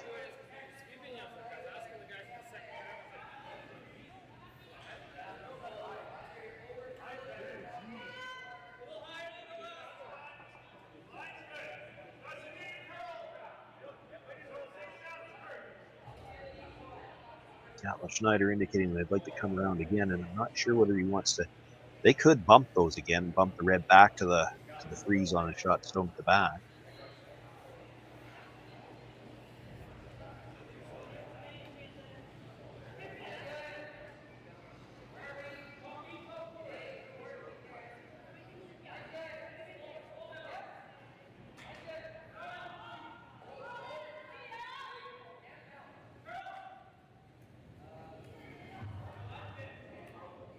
Nice line by the guard.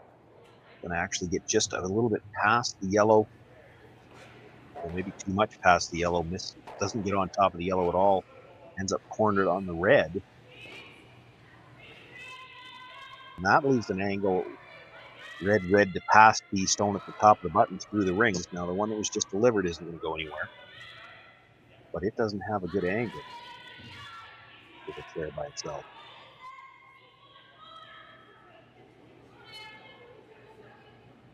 Stone just over curling for the Schneider team leaves an opportunity here for Mark Fenner.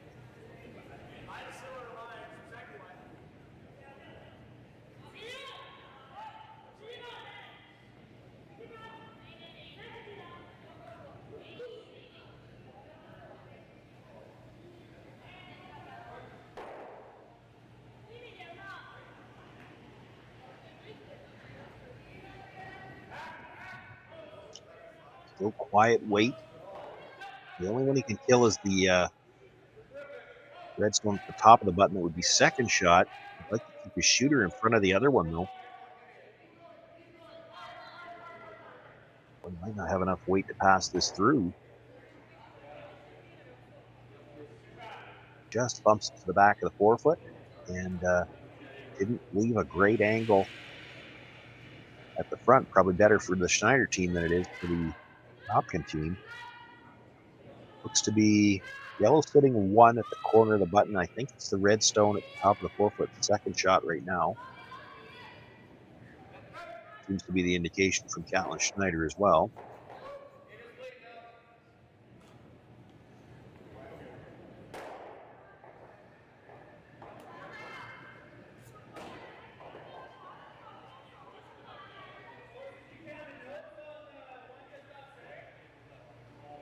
Tough to find a way in. If Catlin Schneider wants to sit shot, probably his only way to do that is yellow-red tapped up to freeze on the shot stone, and a little danger there. You could tap it past the nose and leave a way to get it out.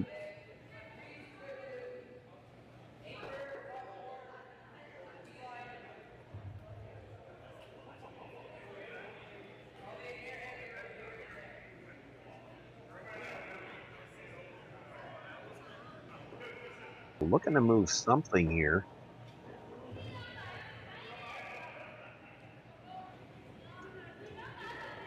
Might be that what he's looking at is try to tap the yellow onto the other yellow and pop it out into the open. Leave yourself something to come in off of later.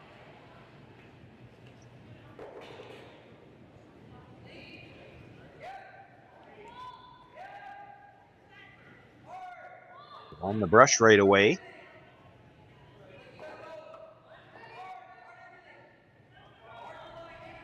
We're on the brush right away for line, but this has got to go for weight as well.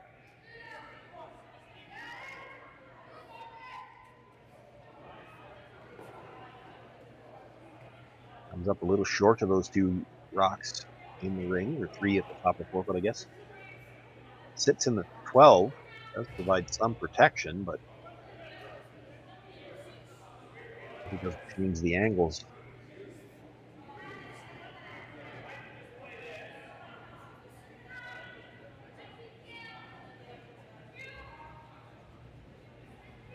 Korey Dropkin might be worried about the possibility of a slash double.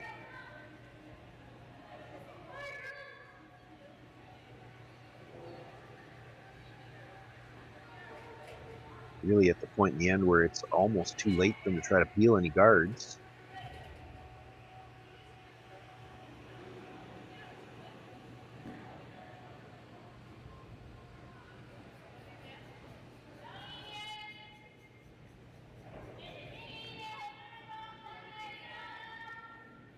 You'll see a piece of that red stone that is second shot. They might be able to slash it over the top of the stone at the back of the forefoot, maybe even catch it on the way by. The problem is if they make that shot this early in the end, there's room for Catlin Schneider to come down and draw the shot stone, take your entire end away.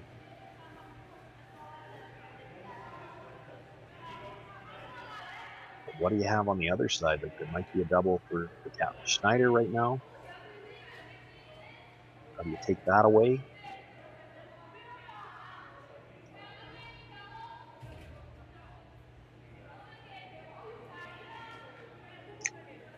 All 4 players in the house.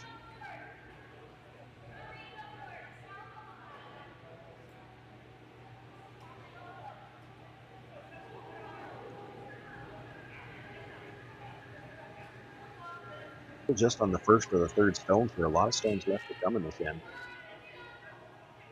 And the scoring area is getting pretty small already.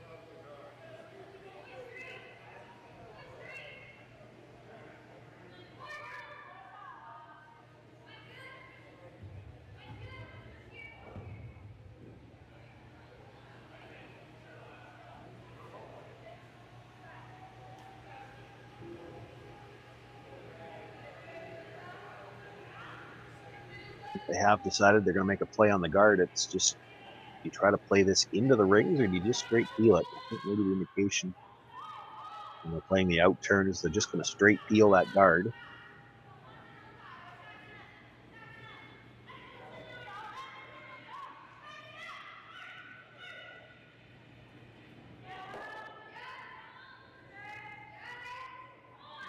To straight peel the long guard, force Catlin Schneider to make a decision.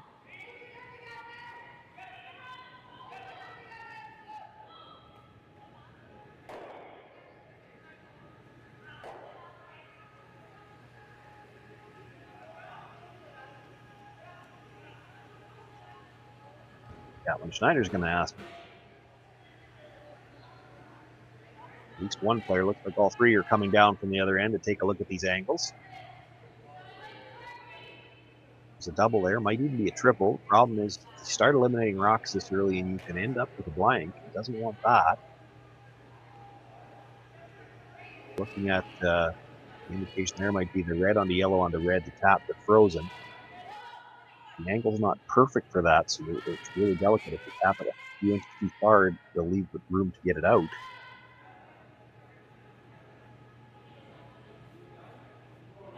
He's looked at the around the horn, hit that stone at about the 8 o'clock position, the yellow stone, come across onto his own stone at the back of the forefoot and spin up into the shot rock. He's looked at that a couple of times, still looking at it. You can see enough of the third shot stone, the yellow at the top of the forefoot, to slash it at the shot stone. The problem is that You can get rid of the stone at the edge of the button, but it's real hard to get the other one to pass through the side of the rings. There's a red one and another yellow over there that it could jam on.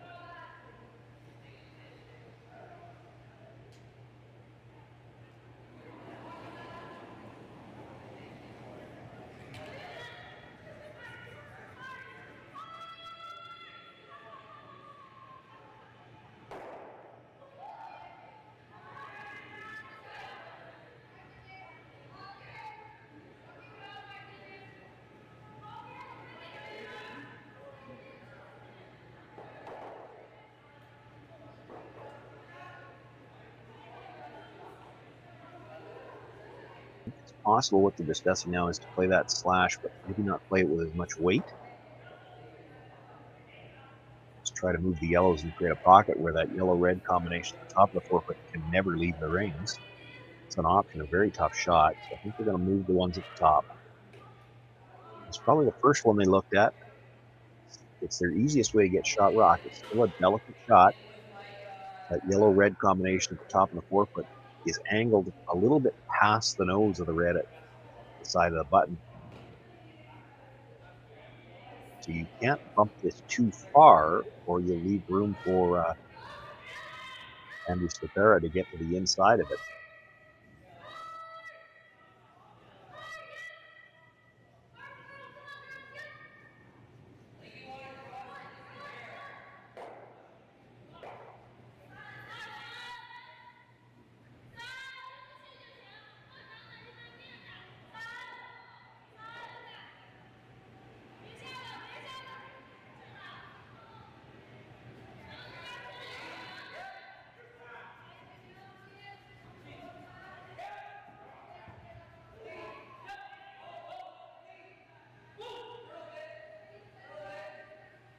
Looking for a little bit of extra curl now.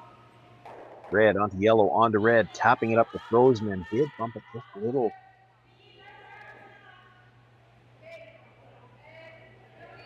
And didn't leave the angles great at the top for the Schneider team. If you hit red onto yellow, the yellow is going directly into the red that was just bumped up.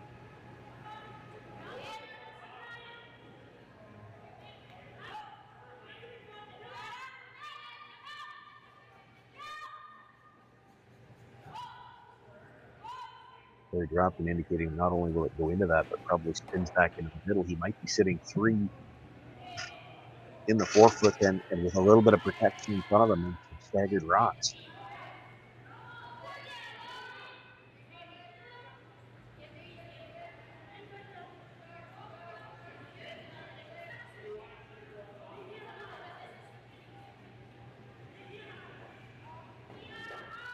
A little unfortunate there for the Schneider team. Certainly not a great result. The angles didn't sit good for them.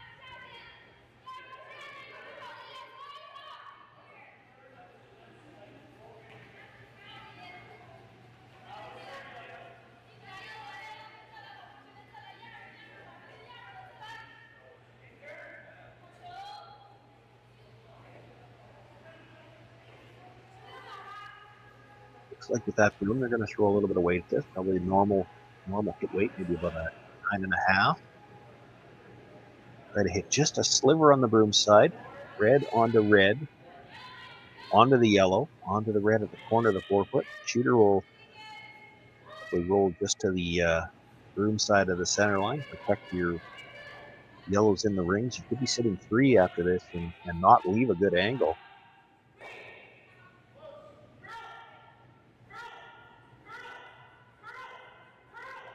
Looking for some curl. Actually going to hit it a little too thin. Just touches the rocks in the rings and actually comes across, catches that yellow with the back of the 8-foot.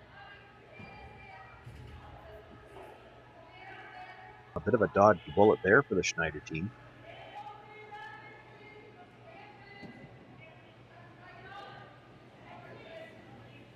You've got to do something with those angles. You either play the tap on your own stone on the edge of the 8-foot, try to tap it into the button area. You've got to do something with the yellows. I don't know that you can do anything direct with the yellows where you don't risk hurting yourself.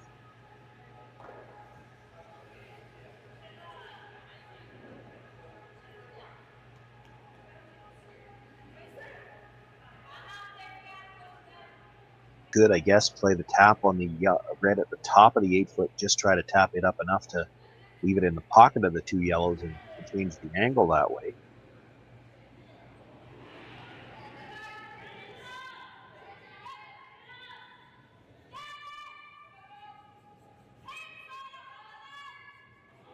Your shot though, probably to make a play on your own red stone at the edge of the 4-foot.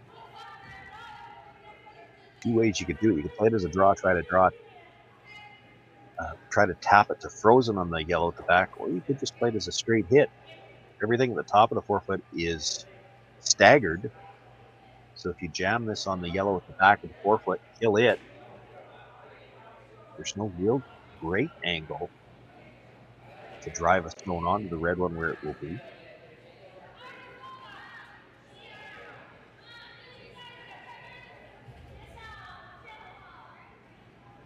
Looks like he's playing it as a hit here.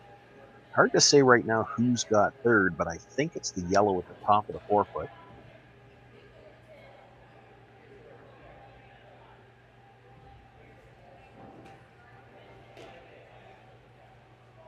The advantage to playing this as a hit is you get your shooter out of the way, so you don't leave anything that can come in off of it to get at shot rock if you make this perfect.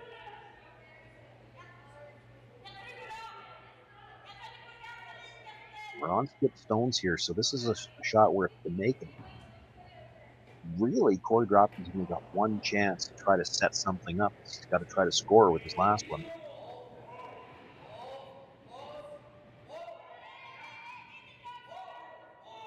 Waiting on it to curl. They might see some offside sweep, trying to get a little extra curl. Makes the hit, does drive it up, and actually spins it even further behind those 3 stones staggered at the top of the 4. Definitely Schneider sitting shot rock now. Dropkin thinking he can see enough of the yellow to drive it onto the red. Certainly can drive it on enough to clip that red. Whether or not he can keep his yellow in the 4-footed or not, that's another question. Might kill both of the reds at the back of the 4. Or at least might make contact with him. He might not be playing this with a lot of weight.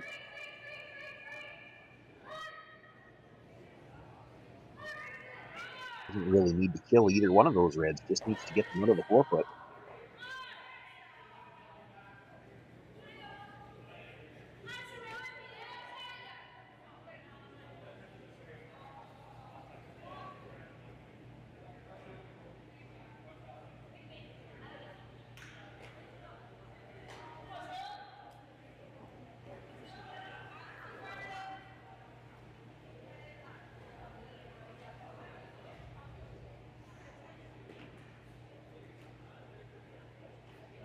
So looking to come down, just missed the red at the top of the 8-foot. Catch as much of that yellow in the 4-foot as he can. Drive it onto shot stone at the back button. You'll have to go over the top a little bit on that stone at the back button, so it'll make contact with the stone at the back 4-foot as well. You'd like to move both of those red stones out of the 4-foot area, and you should be sitting 2. Shooter's probably going to roll a little too hard and be sitting 3, but you might like to keep hitting the rings as well.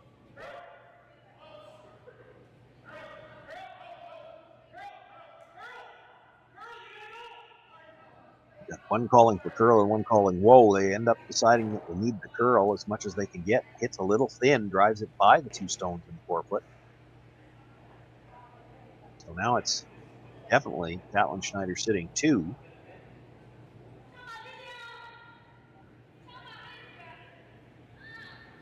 Decision time now for Catlin Schneider. Can Korey Dropkin see enough of that yellow stone to angle it up with shot rock? If he can, you could always play red onto yellow, kill the yellow, sit 4.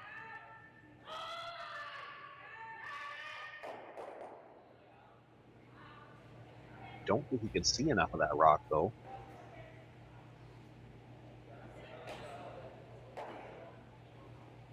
Looks like they think he can, so they're going to play that.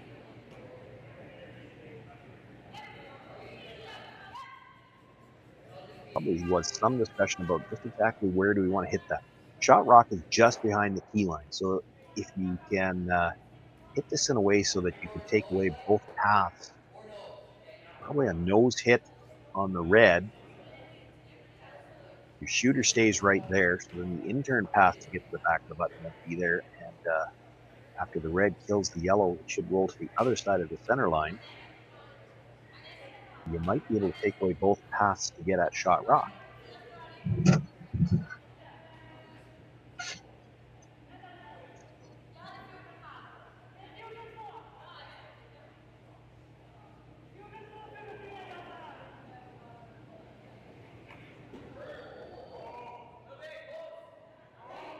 Indication from the brushes this might be a little more weight than what they had in mind. Looking for curl now. The hips. Maybe came across it a little bit. There's probably room for the intern draw. Korey Dropkin looking at the out turn. Certainly not a. Doesn't look like there's a port there. He's looking at coming off the stone that just rolled over. Tough to get shot rock that way, but a little easier to make sure you're only giving up one.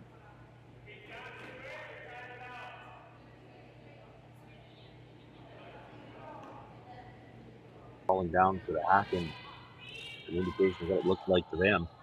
You can see on our screen on the left exactly what they're looking at from the hack. The shot stone at the back of the button is dead in behind that stone at the top 12 foot. There is probably room on the intern draw with the amount of finish they get here. He can get to the pin and score, but it's a very delicate shot.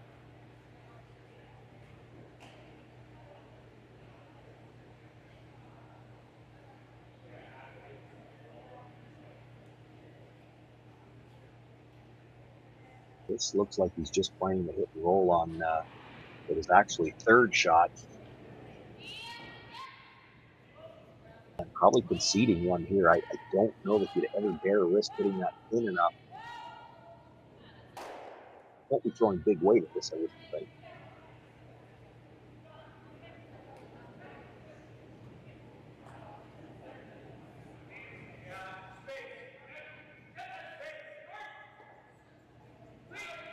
On the scoop early.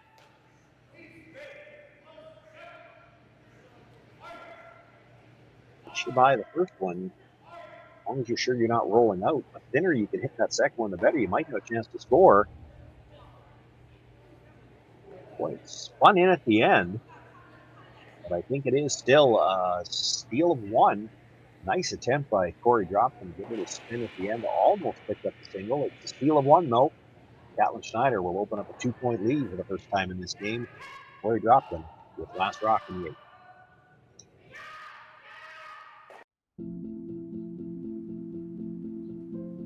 I've been farming on my own right for 40 years now, I think.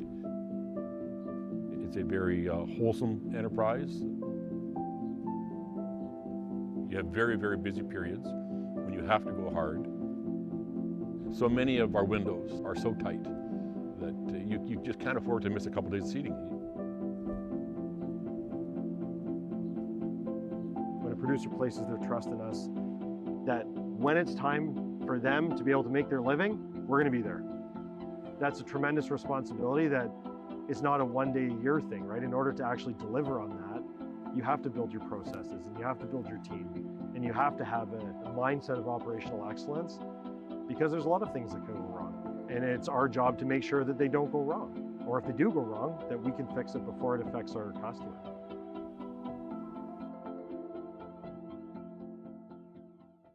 So with the impact to my business and income, will this delay my retirement? I know you're worried, Marshall, but based on the original plan we came up with, you're only about 6 months behind. I thought it would be years, not months. You should feel good. Remember, you've got a plan. Thanks. With change comes questions. See the impact of your money decisions before you make them with RBC Wealth Plan. Light up your love for curling with our customizable neon LED lights from Letterlands. Choose your new neon mixed doubles partner or make a statement with a neon curling rock in your window. Also actual Letterlands. Use discount code WHOA for 15% off. Only at letterlamps.com.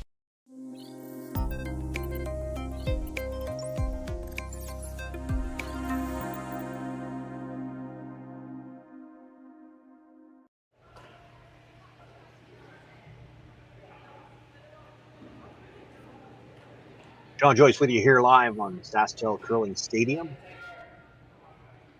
We are in Swift Current for the Nutrien Ag Solutions Western Showdown. Men's and women's action on all week.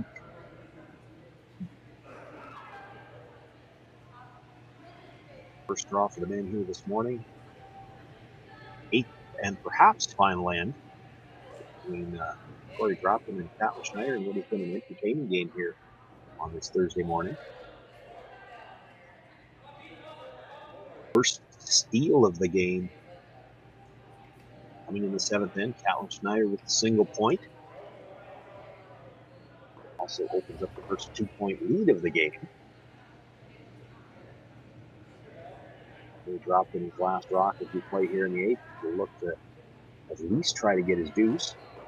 Catlin Schneider brought the first stone into the top of the 4-foot. When the guard goes up, and you see Schneider looking to come up. It might be a little deep. That's a stone that Korey Dropkin might have liked to freeze to.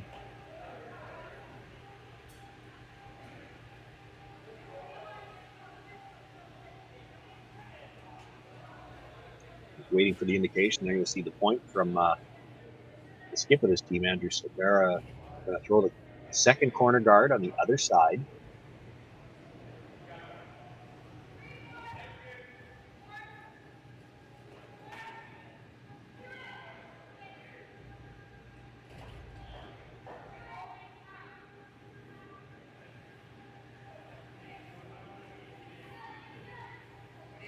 A little wider. Still protecting piece of the 8-foot though.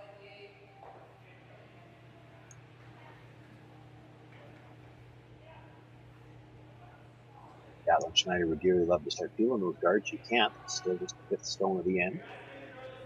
Going to look to come in one more time.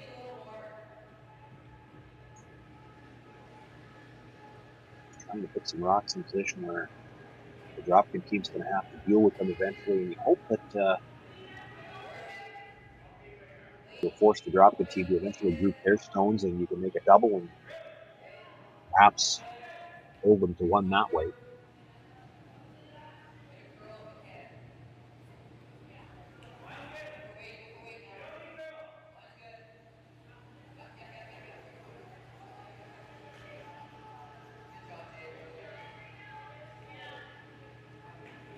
Does sit in a good position with 12-foot. This is, I'm expecting Stepera, when he's got room to make the hit and roll in behind the cover, he'll do that. That's the call.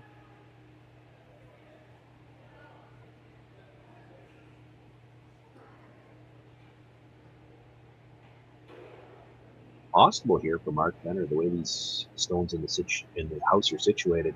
You could make the hit on shot stone, roll over, corner freeze on the stone at the tee line behind cover. They've switched the sweeper already, looking for some curls. This has got to move. Boy, it's moving hard though. It's the hit.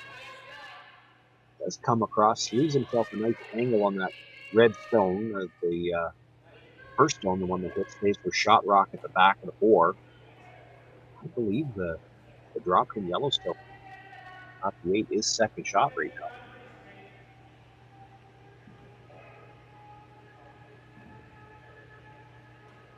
Schneider's going to start feeling corner guards.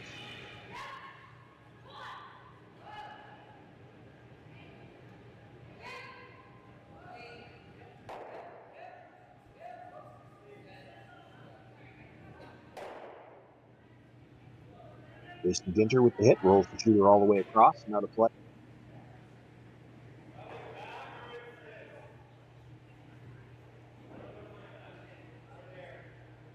I heard the discussion there. You see him point at it. But that's your choice. Do you put it back, the guard back, or come around the other side?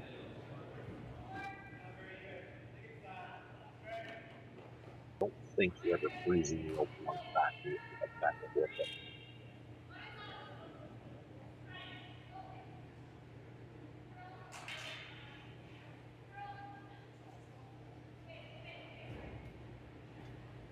It's going to actually boil down to what you like as far as the timing. You probably can assume you throw one more corner guard, Catlin Schneider's going to peel it again. He peeled the last one. Why wouldn't he peel this one? But how many times can you do that? If you tend to play for the tie, you can keep doing this because really, Catlin Schneider doesn't have much else that he can do in the rings. He doesn't have anything really available in the rings that's any better than peeling the guard.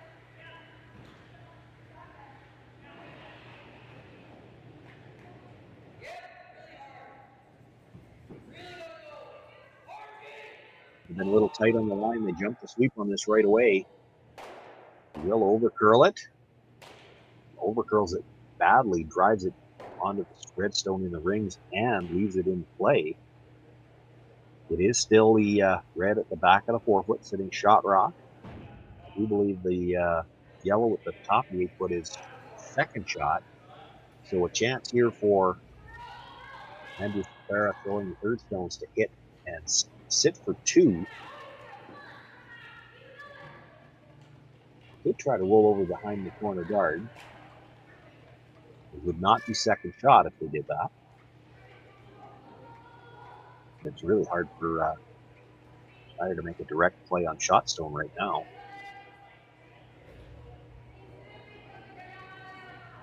Or what would be shot stone, I guess.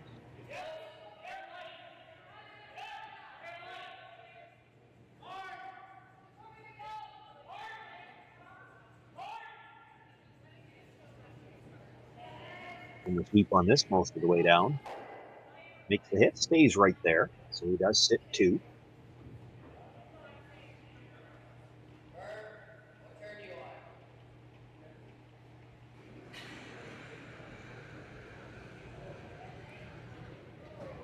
Can't really make the hit on the second shot come across to make the double. You'll jam the first red. So he's going to look for the straight back double. He wants to eliminate 2 yellows here if he can.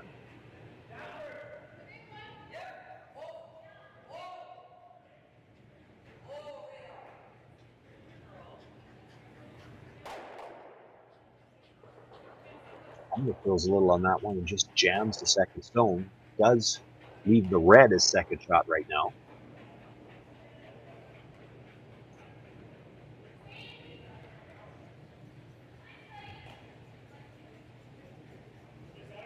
Once again, forces a decision from the Dropkin. Do we want to play the yellow onto the red this early, knowing that it's going to leave a lot of chances for doubles? You know what? There's probably a chance for a double there right now.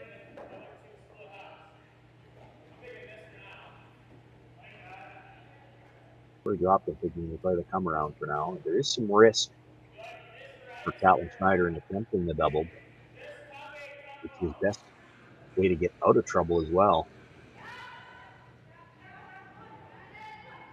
Probably about a quarter of a rock on the yellow in front of the red. Your shooter would come across, take that red out of the back of the 4-foot. You might be able to sit 2. And that's perhaps what Andrew Stapera is thinking here. Is in order to bury this stone, he's got to be far enough over that he'd still be third shot if Schneider makes the double.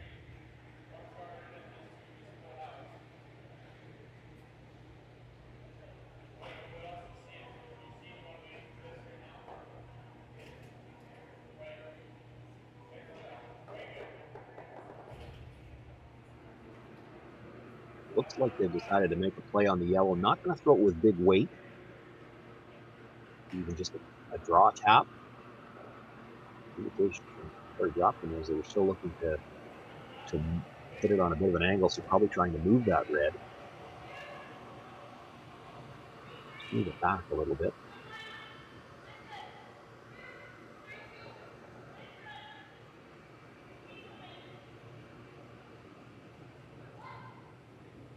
They are still going behind the corner.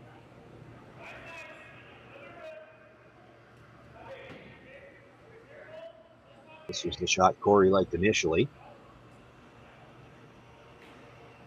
Keepers it back away. He's got plenty of room by the guard. Starting to curl now.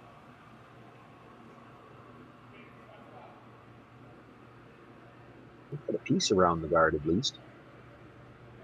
It is fourth shot, however.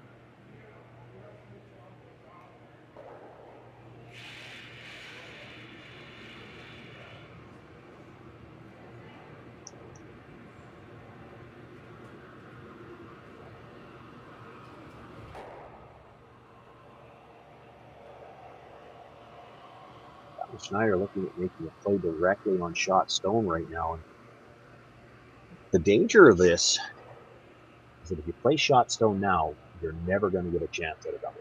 The two yellows that would be left are dead across, too far spread out. You could make a play on the stone that Andrew Stapera just delivered, hit it, and roll over in front of shot rock. You'd be sitting second and third. He does have the double across the house. That's a little risky.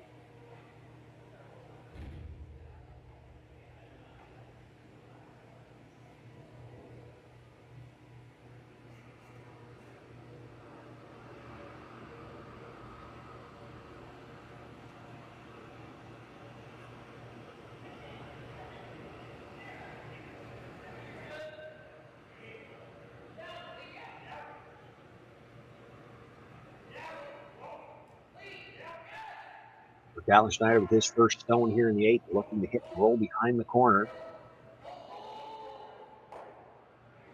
Needs to stay for second shot. Does. Actually might be shot. Mostly buried.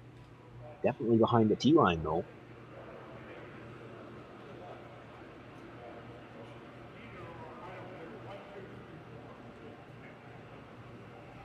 Korey Dropkin's initial thought was to try to make sure he moves that stone. He could just sit on the corner of it too. That's what Andrew Stapera looking at now. They could sit on the corner of it or even sit about a foot higher than that stone on the angle.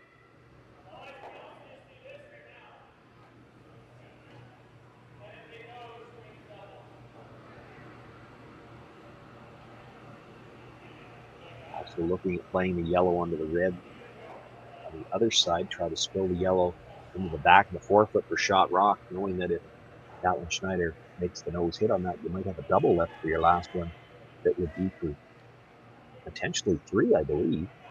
But I think you'll lose your shooter when you make this.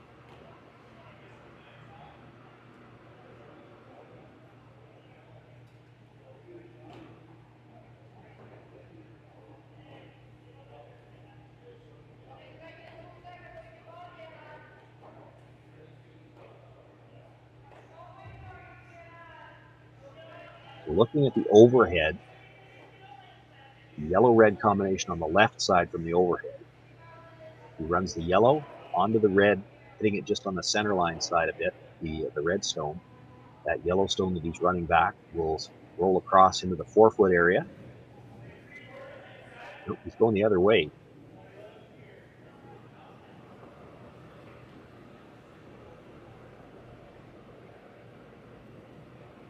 The initial indication was they were going to try to roll the raised stone into the back of the forefoot. See how you leave a double there? I'm not sure how you ever leave yourself a double playing it this way. You're assuming that Catlin Schneider will make a nose hit with his last one, and you're hoping for a double for three.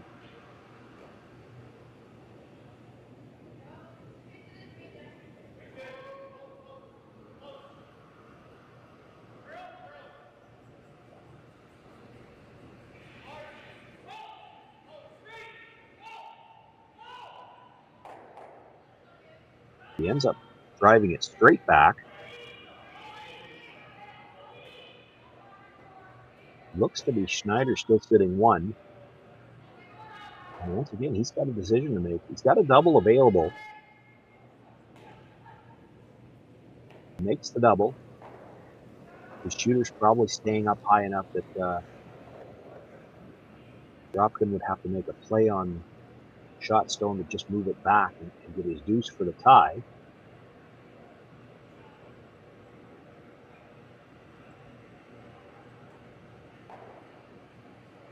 don't know if Catlin Schneider is looking at it, but one option as well would be to just draw. To draw to the corner of that yellow stone, as long as you don't leave a double. Even if you're not shot stone or second shot stone, I don't see how he scores more than 2. He does throw these upweight shots so well.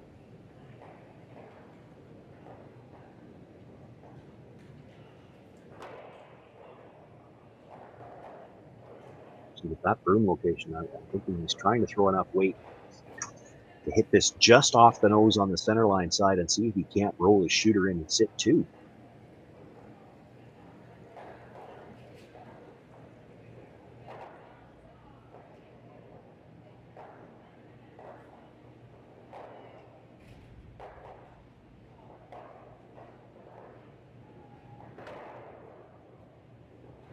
Boy, sit 2 off this would force Korey Dropkin into what would be a very tough double. They call the sweep on right away, though he has to catch that second stone. Makes the hit, does clip the second one, and with that big weight, is able to roll into the 8-foot and sits 2. Korey Dropkin gonna have to play the double with his final stone just to get the tie, and it is thin.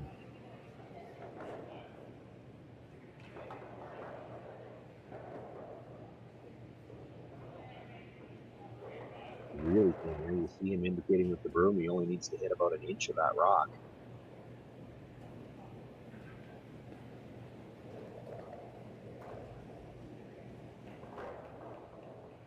We've seen a couple of outstanding hit and rolls in this game. Korey Dropkin made one in the 6th to get the force. Big shot there by Catlin Schneider, not just to get the double, but when he rolls in like that, Korey Dropkin no choice but to play the double. And this is just for the tie. This is just to get to an extra end.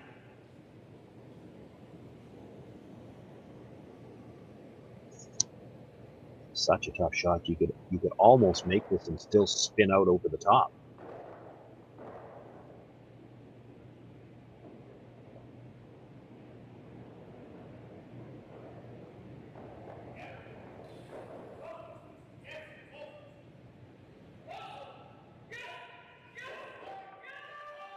Also off and on, he's close. Makes contact, hits the stone, does spin up, but it's not behind the tee line, so Catlin Schneider can only watch, and it comes to rest. Still hanging on to the edge of the 12-foot. We're going to have some bonus action here on Thursday morning. Extra ends between Korey Dropkin and Catlin Schneider. We'll have that for you right after this. Light up your love for curling with our customizable neon LED lights from Letterlands. Choose your new neon mixed doubles partner or make a statement with a neon curling rock in your window. Also actual Letterlands. Use discount code WHOA for 15% off. Only at Letterlands.com.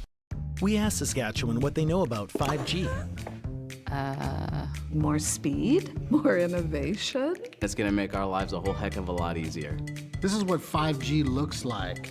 Better, faster. Sounds like one more G. Sounds pretty good. I don't know what it means. All you really need to know is the future of 5G is here and will continue improving through investments in network technology. Swift Current is great because everybody that we do business with, we know on some sort of personal level. What I love about Swift Current is the vibrant arts and culture community. I really like Swift Current. We are not a big city, but the size of the city is really good, and we have everything. Swift Current is a great sports town, great teams and great fans. People say, good morning, hi, how are you, even though we don't know each other.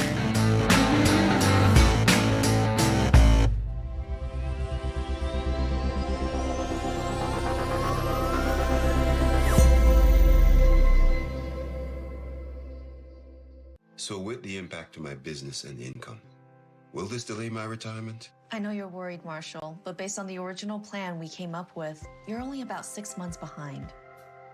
I thought it would be years, not months. You should feel good. Remember, you've got a plan. Thanks. With change comes questions.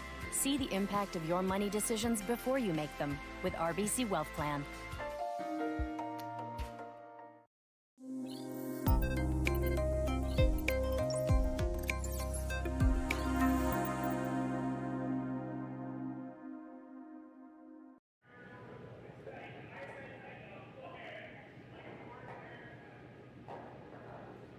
Extra end action here from the Nutrien Ag Solutions Western Showdown.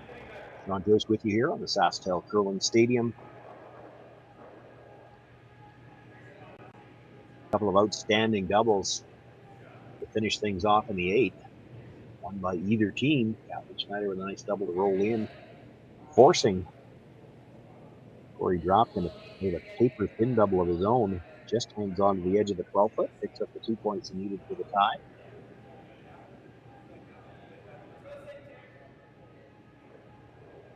The extra end has started pretty much according to script. You throw the center guard a little bit longer, the come around at the top of the 4-foot.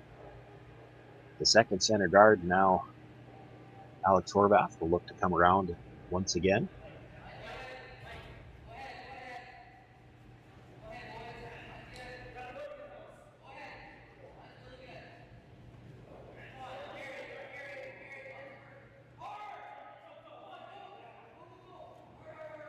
Pressures have been on this most of the way down.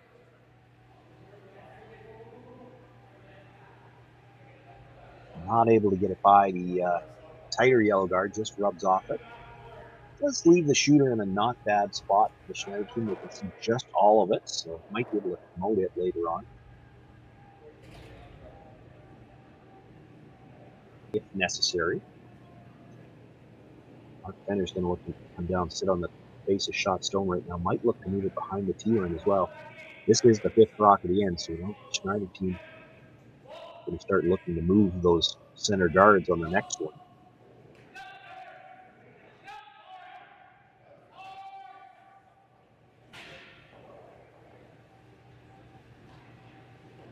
Not going to have the weight that he needs. It doesn't get by either. Let's leave a 3rd rock in front, or tight in front.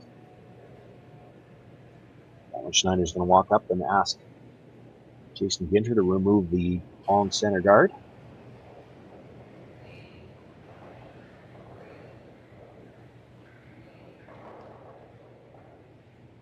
I expect you might see Andrew Stefera ask him to put it back. Well, he's looking at the come around already. Call from the other end comes. It's too early for that. Play the center guard one more time. Probably a couple more at least. But Catlin Schneider's going to field them. You do have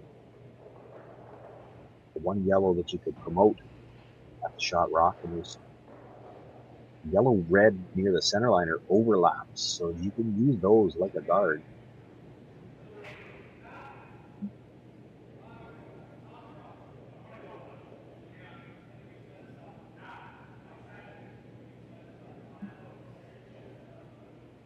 Just want this high enough that there's no chance for Catlin Schneider to try to move it into the rocks in the rings to get a couple of them flying. Might slid a little tight. He's not going to look at it.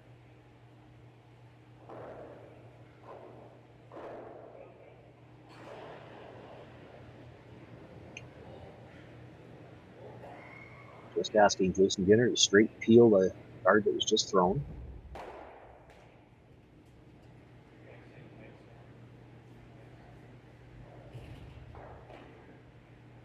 Slide another one that tight. You might see Schneider ask for the peel attempt to go over the top of the red in the 12-foot, but try to clip it on the way by. That red's not helping you where it is, because it is staggered with the yellow in front of it.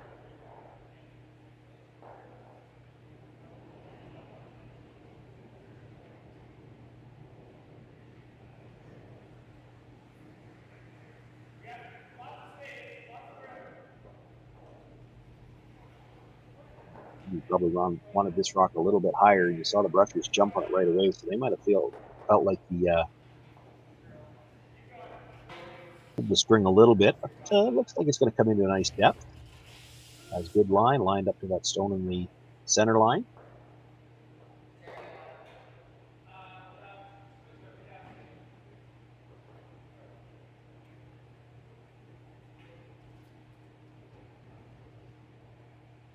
Middleton looking for the straight peel again.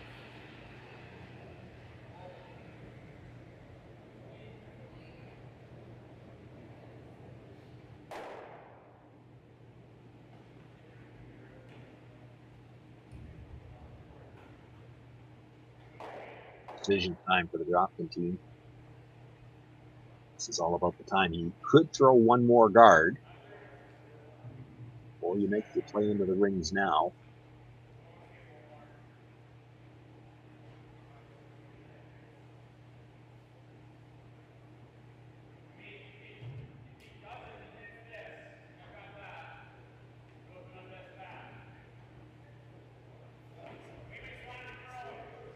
Going to play the center guard, and I think this comes down to with the way those two stones at the middle are staggered. You know that Catlin Schneider will need 2 shots to deal with that, one to get rid of the stagger and then one to play the shot. So you don't want to play it while he's still got 3 rocks left to play. You play the guard now, let him peel the center, then you angle your stone up in behind those.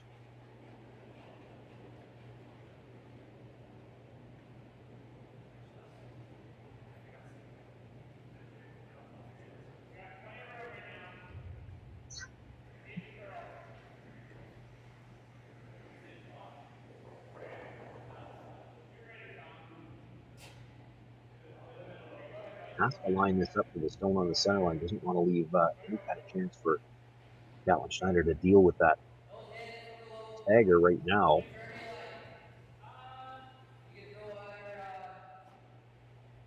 And this is always that fun part, that cat and mouse game. Of course, Catlin Schneider knows what they're thinking. He knows that if we simply peel the guard one more time, he's going to angle this stone up, and we're not going to have enough rocks left to deal with it. So we better deal with the one in the 12-foot.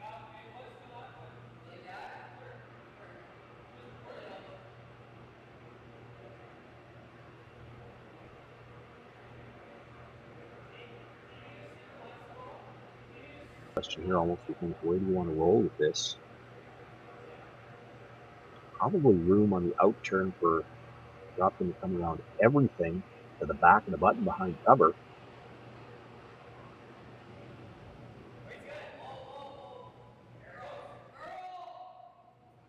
Looking for curl early. Looked like Sterling might have set that back just a hair. Actually clips the center guard onto the red stone. Moves it back. It is Schneider sitting 2 right now. He's left a port to the shot stone as well.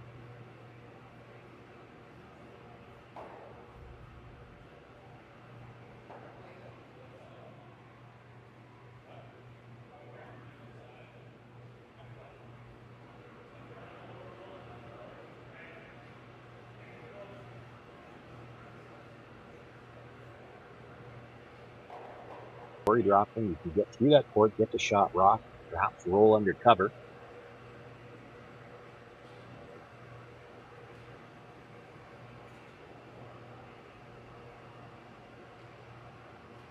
Stone that's full 12-foot, the yellow stone that's full 12-foot, really has taken away the path that Catlin Schneider might need to draw on the in-turn side.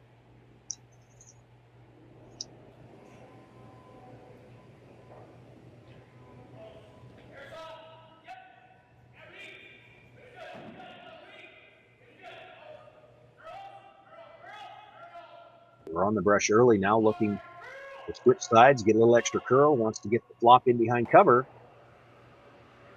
Does flop that right to the top of the 4-foot. It's not dead buried, it's close.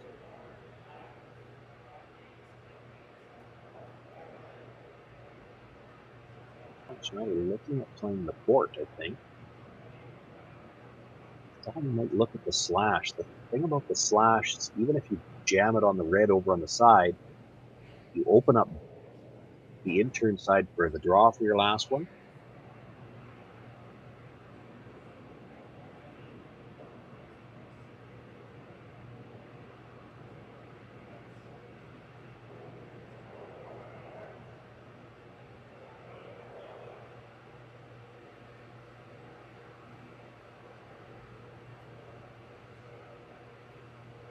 I think he's looking at drawing right now. He's just talking about what have we got right now on the last one. I think he thinks he's got room to get to the edge of the 4-foot on the out-turn side for one. Doesn't really have anything available on the in-turn side right now.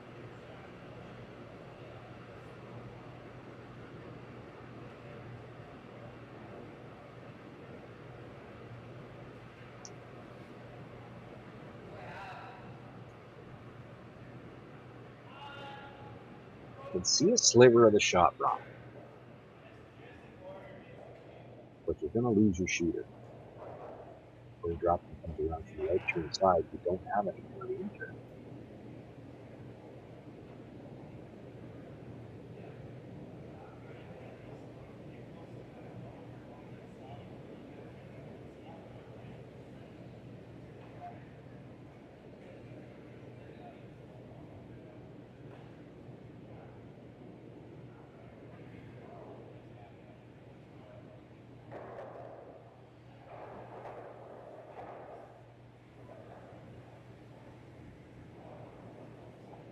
He likes it. That's what he's going to play.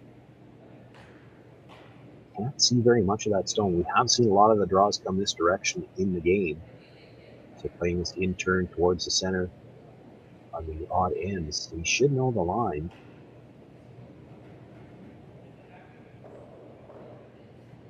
Doesn't even necessarily need to get it out as long as he moves to the back of the forefoot. Ideally out in the open. Might give him something to work with the last one.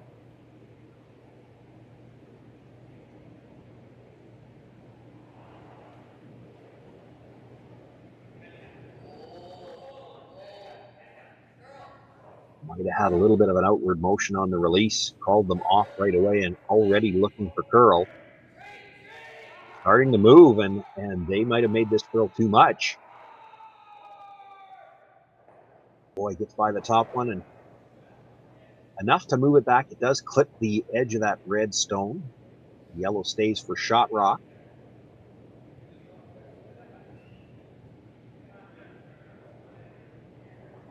That was probably the best he could do with it.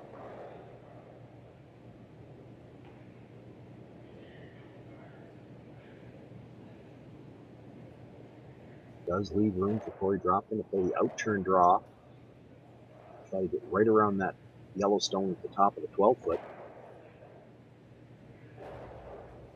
Now he does have the stone at the back of the 8 that it's shot stone right now, and that means that if you're only just nibbling the 4-foot at the top, Catlin Schneider can't come down to the stone you're about to deliver. He wouldn't be shot rock over the one at the back. He doesn't have anything on the in-turn side, so this is one where you have to be careful not to try to make it too good. You certainly wouldn't ever want to slide behind the tee line. That's probably the only way you leave Catlin Schneider a way to score here. You're short of the rings guarding that stone. It's still not an easy shot for Catlin Schneider. Doesn't have a path to the 4-foot right now.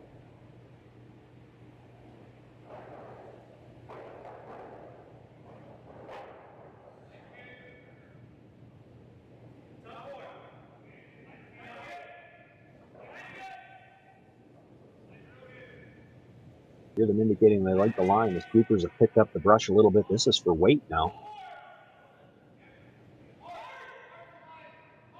Boy, it's really busting towards that stone at the top of the 12-foot, and something happened there. They seem to like the weight, and then that was gone. Maybe a little fudge down the middle. You can see them cleaning it up. I think maybe it picked. Catlin Schneider has second and third, and you can see half of that stone. Looks like that ice, he's going to play it fairly quiet, but I think enough weight to try to move that back stone. And one of the things that has to factor in, you certainly could look at the draw here, you'd think about the draw, but after having watched that last stone pick, or perhaps fudge on the way in, you might not be comfortable throwing a straight draw in the extra end like this. You just watched your opposition with a stone that looked like it was coming in nicely and it died.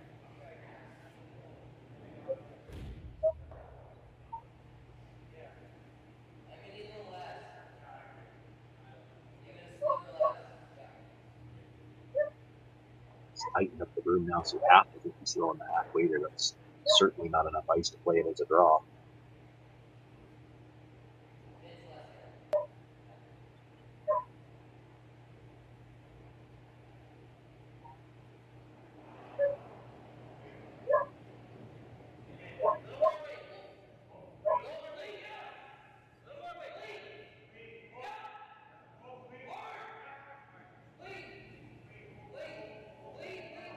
Ball has gone out for Queen. Now looking for some curlies by the front ones.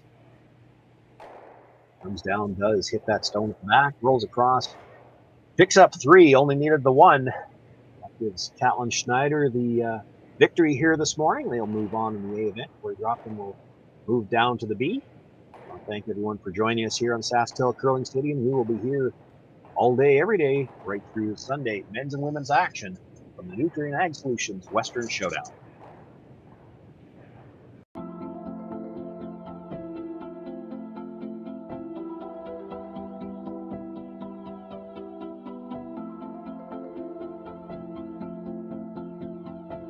We feed the world with Nutrien, and a large portion of what our job is to get fertilizer out with the carriers so they can get directed to the farms or to the different retail locations. We know that if we don't have the answer to something, we're not afraid to reach out because we have support from everyone. We've got a really good team behind us.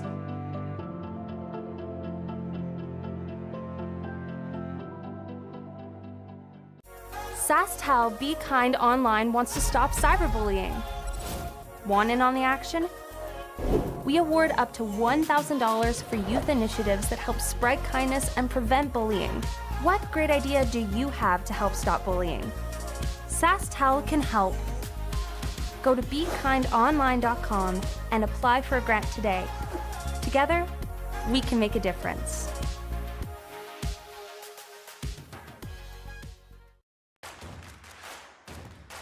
Imagine being able to stream every curling game from every sheet from any event, be it your Wednesday league game, bonspiel, or corporate event. Curling Stadium offers an all-inclusive streaming solution featuring high-quality cameras, ease of use, great reliability, and minimal installation. Offering your sponsors customizable ad space on your streamed curling games and being able to sell video packages to your corporate events for increased revenue. With Curling Stadium, you can stream to any device, be it your mobile phone, tablet, or computer. Push the feed to your desired platform, be it Facebook, YouTube, or any other social media. Curling Stadium is simply the way forward. Where it's commonplace in other sports to televise every game, we want to do the same. Curling is a global sport, and it's time it gets the coverage it needs. Make your curling club the next Curling Stadium.